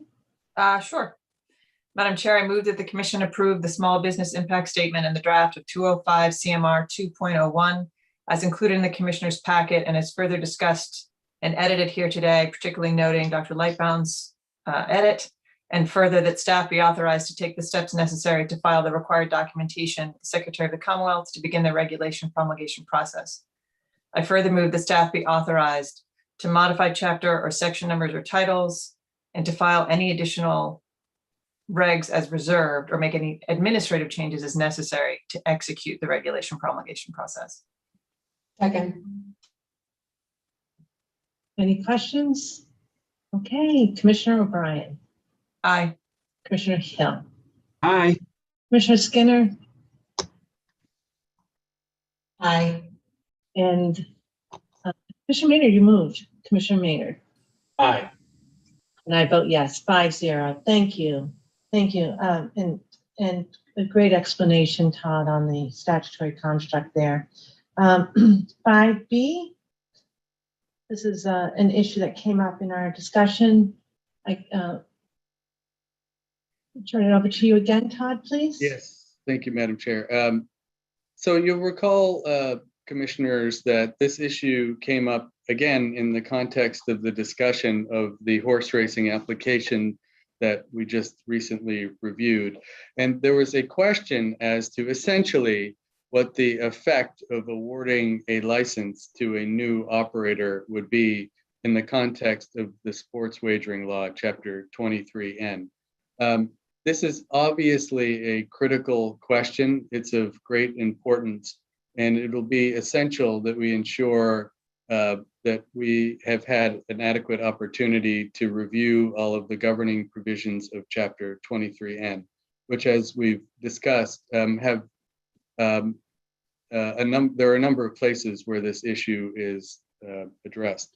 So we just wanted to come in today and tell you that we are actively looking at it, and hopefully in short order to be able to offer a solid opinion as to what the effect of the award of a 128A license would be vis-a-vis the sports wagering law. Questions, concerns, prompts? Yeah, I'm also with this. Can you give an update on the application if it's on the website now? Is that where we are? Did you say that? Kathy, it's Karen. The horse racing license application is up. It is up. I think both the new applicants and renewals. I just got a text from Mills, literally a minute ago. Okay, thank you. So this is just an outstanding issue, correct, Todd? Right. Yes, it will certainly be helpful to address in short order because the application process will, if anyone applies, will likely commence very shortly. Okay, great. And the deadline for an application is October 1st. And that would also include the application for a renewal. That's right. Although we know who the renewal is, and that's Plainridge Park, and they would qualify for a Category 1 license. So this issue is not really relevant to them, I don't think. No. But for horse racing, they have this. That's right. Not for sports wagering, right? But they have their own renewal process as well. I'm just reminding us that we will have potential for renewal and potential for new. Yes. Applications coming in. Okay, excellent. Thank you. And thank you, Mills, for confirming that. All right. Madam Chair? Yes, I'm sorry. Can I just thank the staff for this new application? A lot of hard work went into this over the last few months, a lot of hard work. I just want to recognize the legal staff and Dr. Lightbaum for all the work they put into this. I worked with them a little bit on it, and a lot of time and effort went into it. So thank you. Thank you, Commissioner Hill. I appreciate that. I'll be sure, of course, to pass that along to everyone. I know everyone is appreciative. Everyone has expressed that in a different way. So thank you for saying that. Thank you so much, Commissioner Hill, for reminding us of that. It's been an ongoing matter, and we appreciate all the work that's gone into it. Moving on then, unless there are further questions for Todd, Dr. Lightbound, all right. Then we'll go to the commissioner updates. And the first one that's listed is with respect to what we have been referring to as a roundtable that will relate to the mobile and digital sports wager operators. And we did reference that it is scheduled for September 22nd. The commissioners, we've agreed, I think, with a 9 a.m. start that morning. And I have to thank Tom Mills and Crystal Boscheman. I'm sure maybe Dave Souza has been involved as well, but everyone who has been, and of course, Director Wells, on figuring out the logistics for holding a meeting in person, which we haven't done for a while. But given the response, the robust response from the mobile sports wagering operators, and as I referenced before, I can understand why Massachusetts is a great sports market. We do want to hear from them, and it would be hard to navigate that many interested parties to a virtual platform. So we're scheduled to meet on September 22nd at the Gardner Auditorium, which is at the State House. And more details will be provided to us and to the public and to the individual entities that have expressed interest. We thought in terms of how this meeting would be conducted, it would be a little bit different than how we've conducted the two other round tables that we've had, first with the current licensees, and then I felt it was a very successful roundtable with all the responsible gaming experts earlier this week. That was as close to a round the table discussion that I've seen using a virtual format, and thank Director Vanderlyn for really helping us with the invitations to a varied group of perspectives and such elite experts. So this would look a little bit different. We probably would ask each interested party to provide a statement. We wanted to give a couple of prompts. And they'll be careful timekeeping because of the number of expected attendees. And Karen and team have worked out a couple of questions. First would be very, very much aligned with our discussion earlier today. Is there a way to implement the untethered Category 3 temporary licensing process that protects the integrity of the initial launch? Technical testing, suitability, internal controls, and that's not a limited list. And also protects the Massachusetts consumer in the event of a large number of the temporary licensees having to dismantle their operation within a short period of time.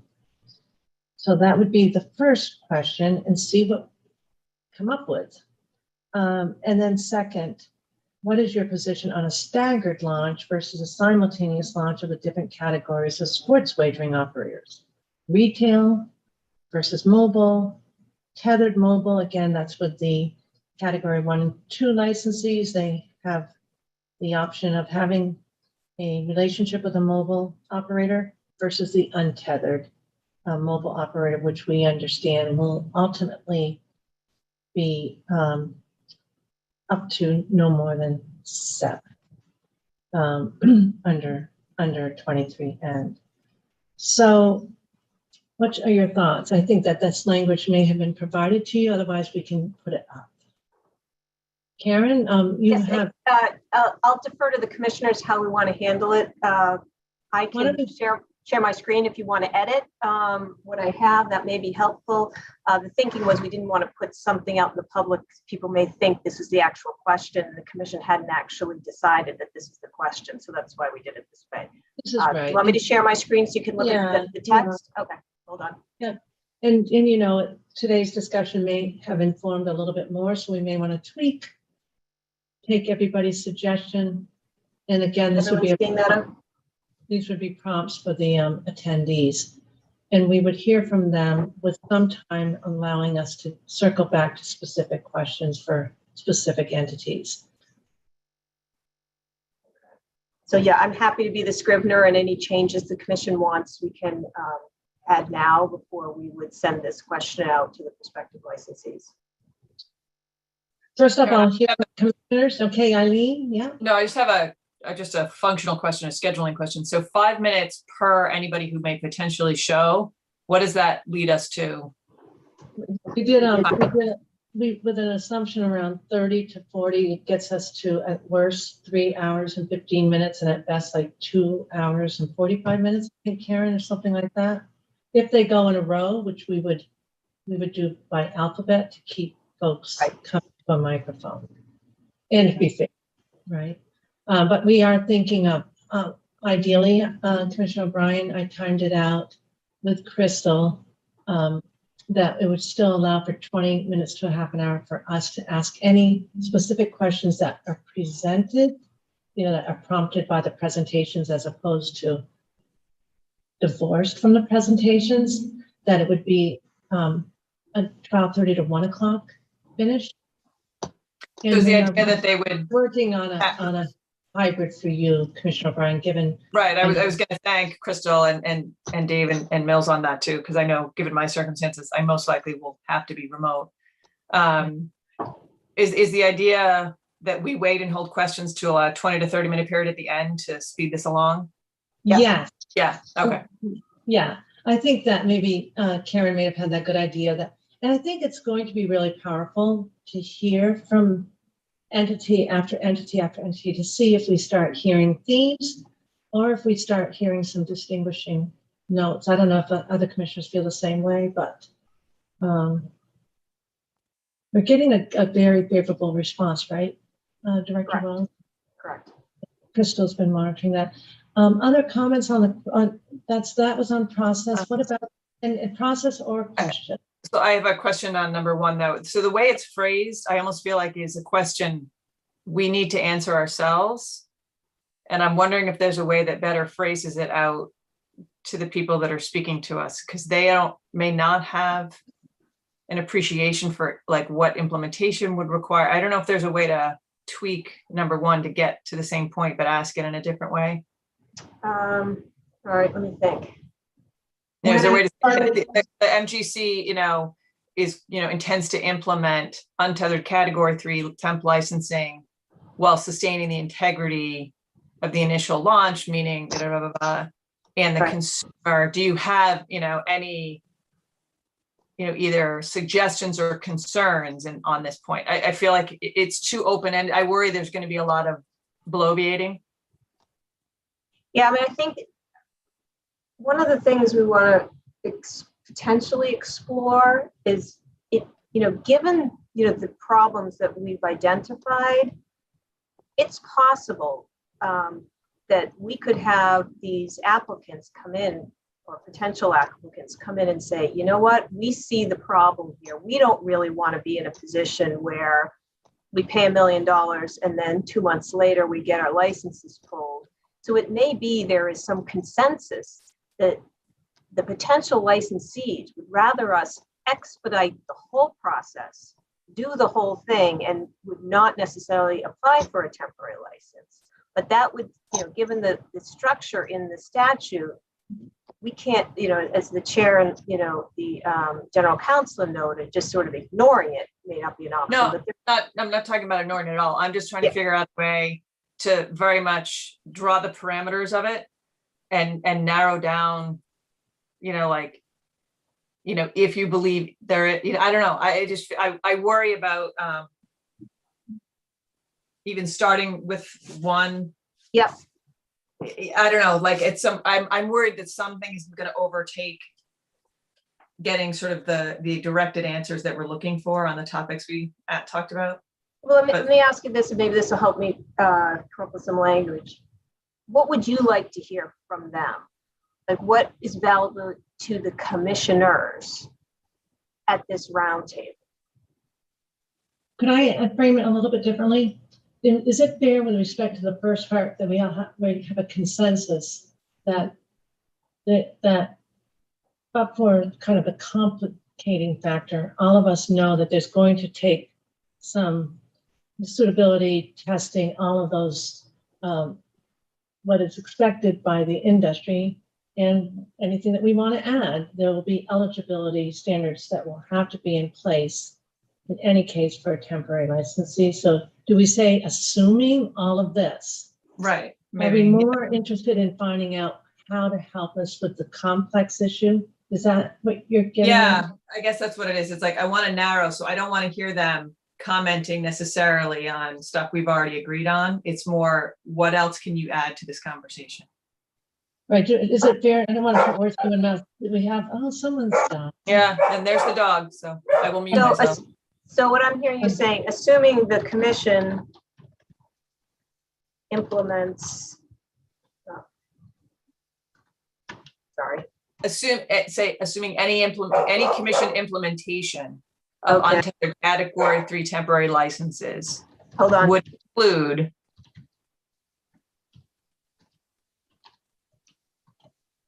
Commission implementation, hold on. Truncated or otherwise, right? Of category 3, sorry, I'll see how my typing is not the best. Of category temporary licensure.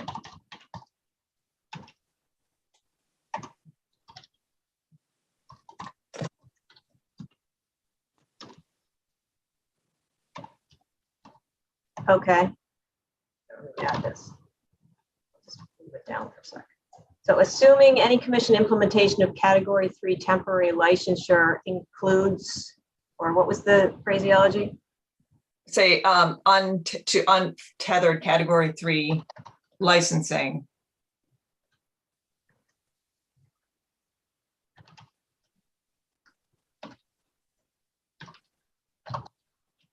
Yep. Would necessarily include, technical testing, suitability, internal controls, Yep. and also protect the consumer. And then Kathy's sort of point about, do you have anything Yeah. to add in terms of, or anything else you would see as necessary, or any pitfalls to going forward with that? Okay. How to clean that up. That's kind of what I was thinking.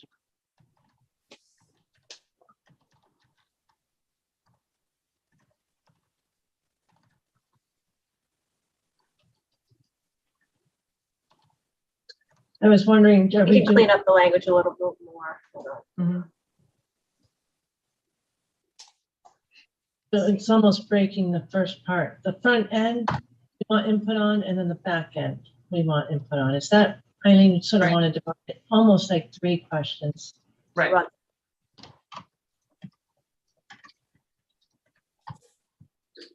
And nobody Yeah, I can know we're going to put have their- to clear it. Nobody can put their comments on fast feed, right? Right.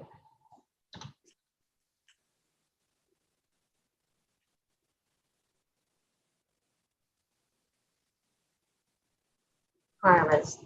Okay. Is that what you're thinking? And then say something to the effect,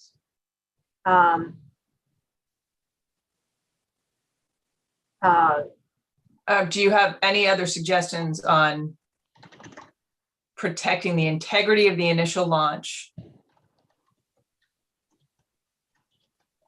and the Massachusetts, and then I think, I almost feel like the last part's a separate question on the large yeah, number. because we were trying to limit it to 2 questions. But I almost kind of want to not open up the whole discussion on the first part, because I think we have a consensus and we have discretion. Well, Well, that's a point. Maybe just the question is. Maybe we only do, yeah, Assuming, Second part. what if, Yep. what if we, assuming all of this, all of do this. do you have any questions on the problem that has been not problem, complexity that has been identified regarding the potential early, or the dismantling operations piece? But I'm speaking, I don't want to speak for anyone else. Commissioner Skinner, Commissioner Hill, Commissioner Maynard, would you want to hear more on that first part about what we're expecting of standing up a temporary licensee, if assuming that we have a temporary licensee process? Do you feel that we need to get more from the operators on that point, given that there's limited amount of time and we have opportunity, let's be clear, to, and Commissioner Skinner, you've also referenced this, and Commissioner Maynard too, written inquiries, we can follow up with more input. So, and we can also do a virtual meeting, we can do another meeting. So for this limited meeting, are you okay if we just make an assumption around the first part and then just go deep into the complexity raised today? Karen, they must have adjusted the lighting. Yeah, I don't know what's going on today. It's annoying. Yeah, mine too. Commissioner Skinner, Commissioner Hill, Commissioner Hill, you got your. I actually have a question on the next question. So when we get to that, I'll ask. Okay, so let's just concentrate on number one. Commissioner Maynard, I can't Number one, see I'm you. fine with. Madam Chair, as I said earlier, so I'm not hiding the ball here, and I think it's actually embedded within that question, right? I think that you've captured the essence of it in question one, but I just want to know, do potential applicants even want to go through this? Obviously the law requires it, it's there, but do they even want to apply for a temporary license, knowing that they're going to have to apply for a full license, and knowing that, as it's embedded in this question, that there's a good chance that they will pay their money and then they will get up and running, and then they'll have to dismantle their operations, particularly, in a short amount of time. So I would just, pose the question to them straight up. Is it worth it for you or not? Maybe it is, and they may tell us all the reasons it is worth it, and maybe it's not, and maybe they'll voice all the reasons it's not worth it. Can I ask a technical question for the legal team? Can we say, do we need to say it's non-binding, or do we not, attendance is non-binding, so I guess any input, it would be to inform us, right, Commissioner Maynard? Get a sense as whether there's a, what the level of interest is on the temporary. Yeah. Understanding what's been discussed here today, I think.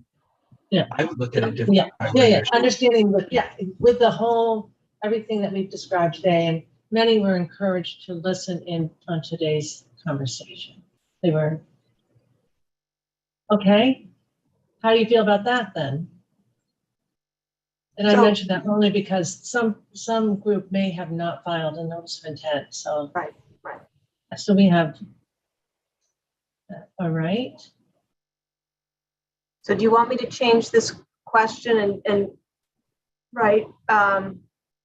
We could add what, something about, unless we're advised. Let me just do another one up here. So this would be. I would include it, maybe include it before the, not do you intend, but a little bit less direct. Commissioner Maynard, do you have a suggestion, like perhaps after the comma in the assumption? Do you have any suggestions in what would be your level of interest in, given? I was gonna say, do you want to do an A/B? Just, I know you're trying to stick to just 2 questions, Yeah, but because we only have 5 minutes. Yeah. That's the problem. It's like, would you be interested? And if yes, yeah, what are your suggestions? Would would you be interested in? Okay, hold on. In requesting to participate in the temporary license process? Okay.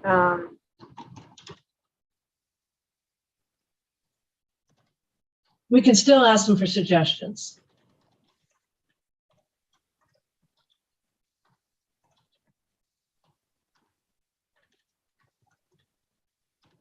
Madam Chair, I wonder if, given the 5-minute limitation, whether or not we just want to leave the opportunity for comment open-ended, so that that would be their opportunity to tell us whatever it is they want us, to hear from them on, rather than narrowing the discussion. I think that we're trying to get a little bit of a consensus on this particular, so I think that was the intent, but I understand, Commissioner Skinner, if we open it up too widely, they may all be coming at it in a way that may not be as helpful for us with respect to today's.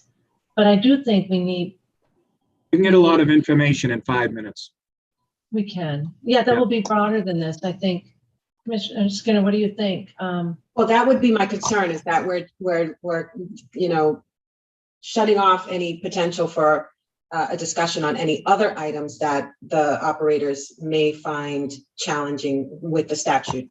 So I just want to make sure that they do, and I hear you, they will have an opportunity to submit written comment, which I think is great. But I think it's important for us to hear from them about what their concerns are, and not really try to dictate so much anyway. Keisha, what they discuss. In my experience with a format like this, we're actually, I think, going to hear a theme, and a lot of the operators will actually say, just following up on what A said, we just want to add this piece, and they won't even use the 5 minutes. I think there's going to be plenty of time for us to ask those type of questions if we need to. If I'm hearing Commissioner Skinner, she's interested in having, hearing like we did for the licensees about the other issues of the whole statute. I did think about that, Commissioner Skinner. I think Director Wells did too. Because of this format, it might be a harder conversation to have that in a fulsome fashion to really get into the details. So that might be written or another in virtual. A virtual one, but in terms of the issue that we were raising today, we are looking, and of course the second part will maybe even require more discussion. There may not be as clear consensus on the second question as maybe on the first, but we don't know yet on either. Do you see what I mean, Commissioner? We could do a third, and if you have other time, if there's more time, please,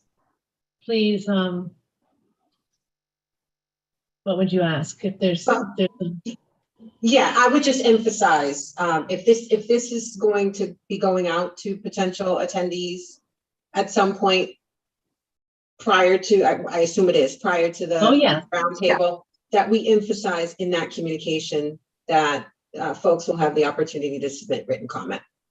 Yeah. Well, and maybe more opportunities than you just, imagining, but also we could say at the third, if you have more time, please feel free to, give your additional thoughts, but we will keep a very close eye on time. We have a couple of deadlines that folks are looking at the end of the time frame, but I think it will be a full 3.5 to 4 hour session anyway, which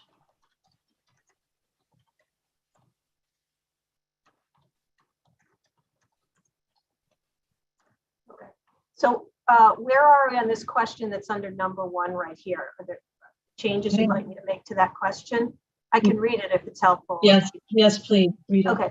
Assuming any commission implementation of temporary licensure for untethered category 3 operators would necessarily include technical testing, suitability, internal controls, and other industry standard requirements. And given the logistical complexities and consumer protection concerns outlined at the commission meeting on September 15th, 2022, would you still have an interest in a temporary license? And if so, do you have any suggestions on how to address consumer protection concerns in the event that a large number of licensees must dismantle their operations within a short period of time? I would just take out the still. Just read, write that line right after the 15th. Yep. Because I don't know if Oh, they. right. They may not have been. That's good. Yep. What else do you have? Well, I mean, you just need to unmute.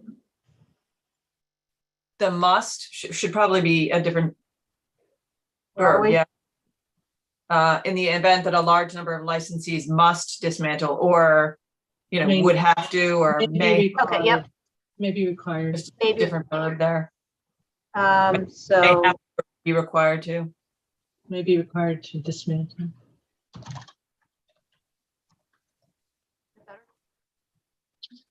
I can't see you, Jordan, or Brad, do you have, or Keisha, do you have comments?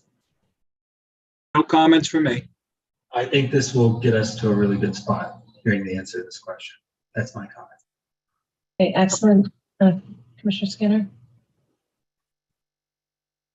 If we add the, at the bottom too, and then we'll get to number 2. Nikisha, I can't see you, I'm sorry. Are you all set? I'm all set. Okay, excellent, thanks. Okay, so Karen, if you want to reread the number 2.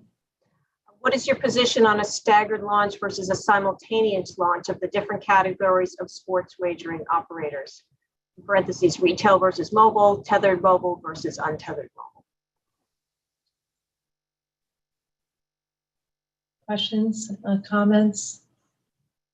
So it's a great question. And my hope is that we just don't get a, I don't want to see that happen. There's my dog, sorry. Somebody's walking by the house, sorry. Really good. That's a really good part. All bark, no action. I just want to make sure that we're not getting, hold on one momento, sorry. We're fine.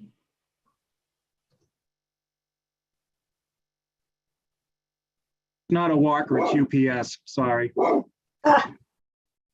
I just don't want them to say, no, we don't, we want to have it all done at once. I want some evidence backing up what they're saying. You know what I mean?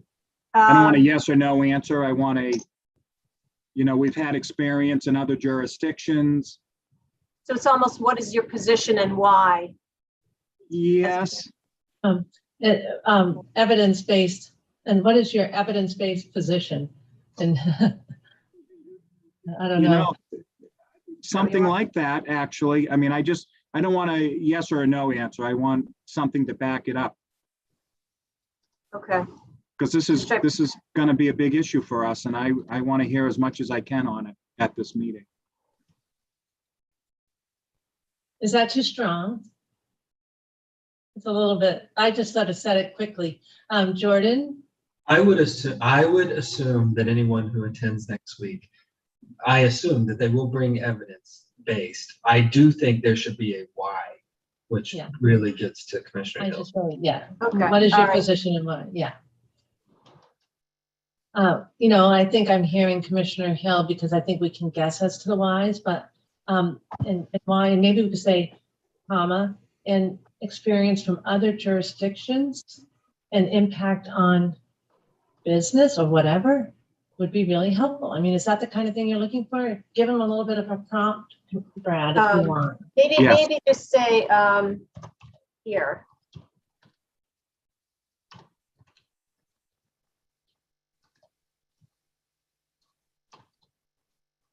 And reasoning.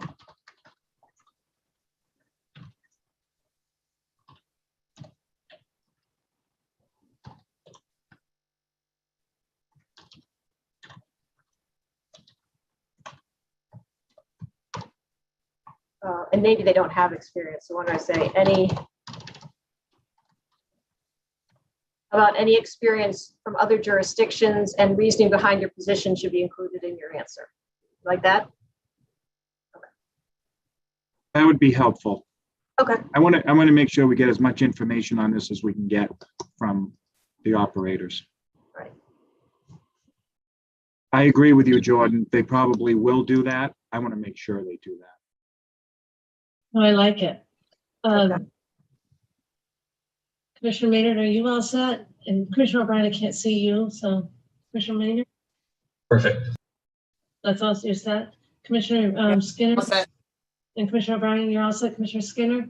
I'm good. How are the dogs feeling about it? Is Bella okay with it? It was the dance of getting her outside so she could grab her without coming in the house. So she's all good now. And Commissioner Hill, I'm forgetting your dog's name. His name is Oshi, and he has calmed down. So he's all good. He's all good.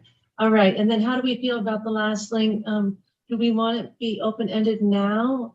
Or do Yeah, so I just wrote, please note that in addition to your oral presentation, the commission welcomes written comments on these questions as well as other issues that prospective applicants may want to address, period.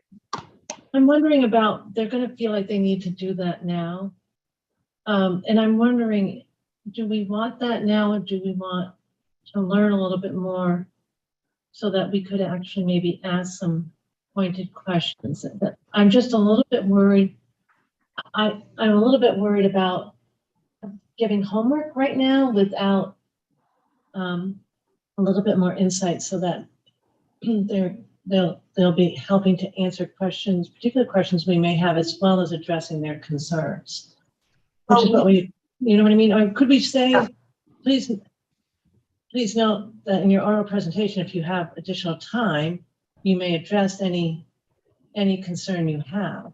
We also will be extending to the all interested parties opportunities in the near future for written comments on questions the commission may have, as well as other issues that you'll address. That's the only thing I'm wondering about, because otherwise they're going to be starting to write. No. Chair, but the way you've rephrased it indicates that we're going to invite them in the future to submit written comment. No, it's just like where we want to go. Pardon me? It seems to me the way you've rephrased that the statement is that the commission will be inviting the opportunity for written comment in the future. I think we want the invitation to be included in this communication, right? Well, I guess it depends on when they need to submit the written comments, Commissioner Skinner. If they're going to do it for September 22nd, I'm trying to avoid that. I think we should try to avoid that. I agree. That's not what I would be looking for. Right, and I wondered if we wanted to just say there'll be an opportunity so that when we do give that in the future, it might be some pointed questions as well as an open-ended question, because I'm wondering if we'll have some questions we want to really answer through written comment. That's just my feeling.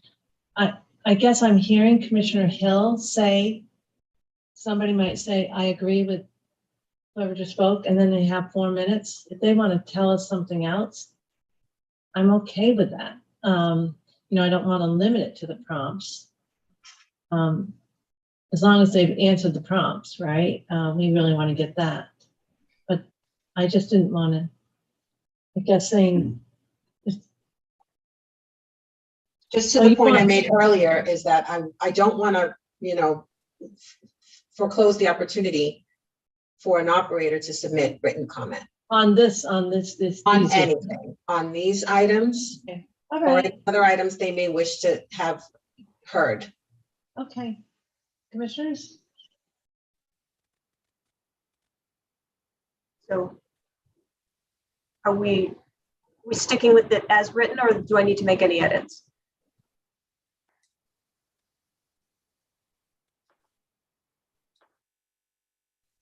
I'm fine with it as written.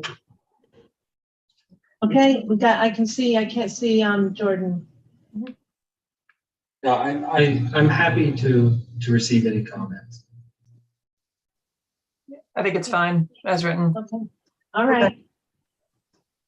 Fine with me. All right, so are we all good on these questions? I have one more thing on commissioner update before we leave. Yes, so the plan is, Madam Chair, members of the commission, I'll work with Crystal. She's been the conduit to getting messaging out to this list of potential attendees. And we'll just send this out to them either today or first thing tomorrow morning, as soon as possible. Okay, great. Just as another matter, and Commissioner Maynard, you've raised it, so I don't want to take this away from you, but I happen to raise it independently, but I thought it's a good conversation for us to have as a group, and maybe give a bit of a directive to Director Wells on, I can't even remember, I guess it was Tuesday that we did the roundtable responsible gaming. Certainly over the course of discussions around advertising, the issue around the media markets and how they work nationally, regionally, locally, within Massachusetts, outside of Massachusetts, and what our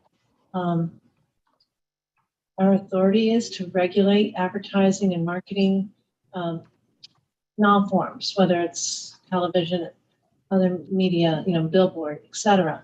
We've all raised questions, but I think we're all in need of some guidance. So Jordan, I don't know if you want to add in your thought, but it was one that I had too, what you were thinking of recommending.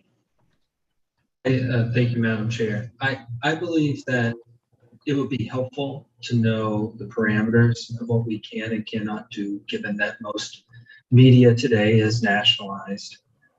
Obviously, there are different jurisdictions and different forms for different folks. So I would like to have some counsel on what the parameters is of what we can and cannot do when it comes to advertising. That was kind of, I think, my offhanded comment to you, at least, and happy to hear.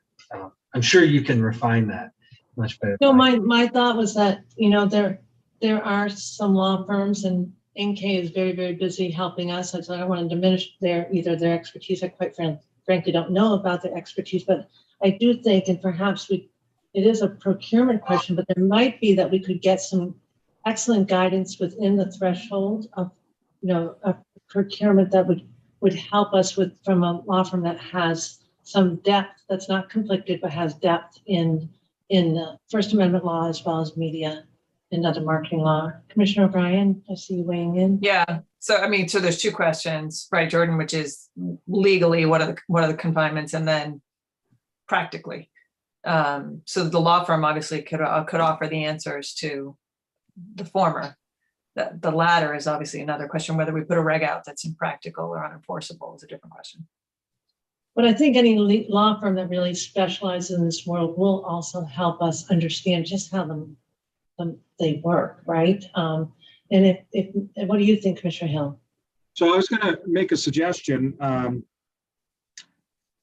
I think it would be very informative to all of us, but I'd like to see us actually invite a national, like a ABC, a local CVB, and then Comcast or someone with cable, because they could explain to us how this actually works and how it's implemented.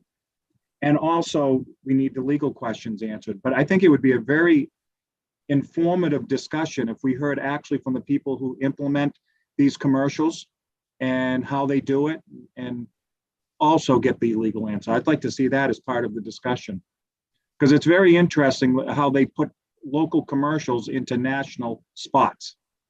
And I dealt with this a little bit in my former life, and I think it would be very informative to the commission to see how it actually works and why we're seeing so many commercials, because some are local, some are national. I think it would be very informative. And when you're looking at a cable commercial or a cable channel, it's very different than a Channel 5 commercial via ABC. I'm using that as an example, a national entity like ABC or NBC or something like that. So I'd like to see both in conversation taking place. Right. And so I turn to Todd. I think I don't know if there'll be issues around how we get specialists from, various entities and do that fairly. Well, I see he's listening. There we go. Derek is going to chime in too, because we get into procurement issues and all of that, and also opportunities to be heard. So I'd like to see Todd and Derek weigh in, but I think I'm hearing consensus maybe on the legal construct. And Derek, I don't know if there's a threshold there what is the threshold where we wouldn't have to go through a big competitive bidding?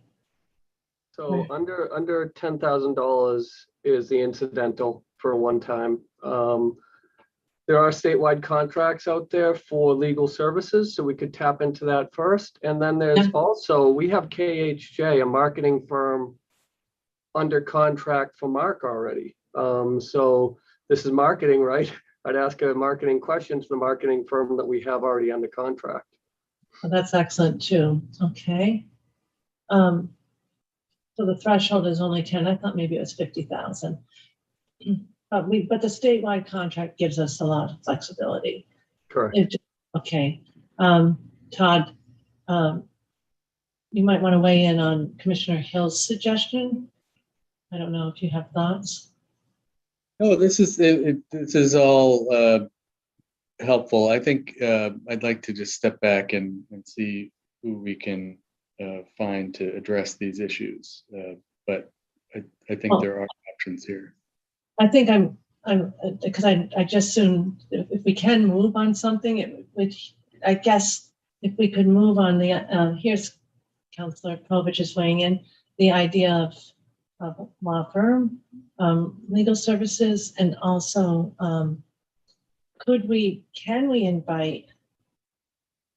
pick, like, let's say Brad says, let's have, can we pick 3 organizations and for input, or do we have any concerns about picking in terms of anything that could come in front of us or anything like that? I guess I'm asking, and Lon, I'm not sure.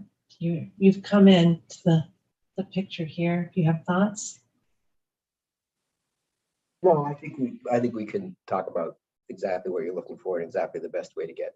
I mean, everything your team says on procurement's exactly right, as I understand it. So, but I think you would be able to invite in parties to just get information from the way the commissioner suggested.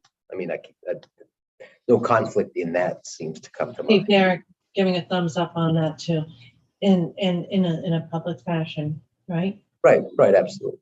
But okay. But I if you just listen to the media that's out there, it does seem that different states have different requirements, and their riders are included in the national commercial. If you listen to a DraftKings commercial, you all, in Missouri, you can call this gaming, and that's just, but that's very anecdotal. But I think the law on this is attainable. Yeah, I think my bigger question is more what's if we bar something. It's not so much cramming all the helpline numbers in. It's more we decide you can't put celebrity endorsements on a TV ad. Is that really even enforceable? Right. We have wide-ranging questions, but we just don't understand how the markets work and what legally we can even do, and then practically what we can do. Right? I think that's what you're getting at, Commissioner Hill. There's regional here, there's national. I have to say, listening to CNN on the way to work yesterday, and my news was interrupted by good old sports betting long commercial. So that was the first time that I've heard it. Anyway, it's only going to become more intense. Commissioner Maynard? I just want to point out that probably everyone on this call is being targeted because of our various searches and things to look at. So we probably get this more than anyone else. But I agree with Commissioner O'Brien. I want to go, I'm a simple guy here. I want to go bowling and I need to know where the gutter guards are, right? Yeah. So what can we do? What can we not do?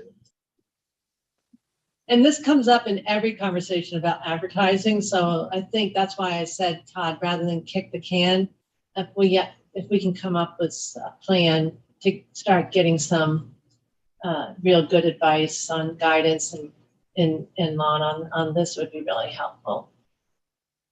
Absolutely. We'll start putting that plan together and we'll report back. Commissioner Skinner, what do you think? Sounds like a plan. Okay, excellent. I see. Got the thumbs up. Good. Right, that's all I have on Commissioner update. Does anyone else have an update or other business? Okay, thanks everyone. It was a really helpful meeting for me. Attorney Povich, thank you, and thank your colleagues again for us. And legal team, excellent work. We know that you're being stretched from every side, and we're so appreciative. And the whole team that stayed on, thank you. Commissioners, do you want to say anything before we adjourn? Thank you to everybody, particularly the legal team on this. I know it's a heavy lift on today's agenda. Commissioner Hill? I was going to move to adjourn, but I want to make sure my other commissioners don't have something to say first. All set. Commissioner Skinner, Commissioner Maynard? I know everybody's extends their appreciation. Okay, go right ahead. I move to adjourn, Madam Chair. Thank you. Second. All right, any questions or edits? All right, Commissioner O'Brien, Aye. Commissioner Hill, Aye. Commissioner Skinner, Aye. Commissioner Maynard. Aye. Yes, thanks, everyone. Have a good rest of the day.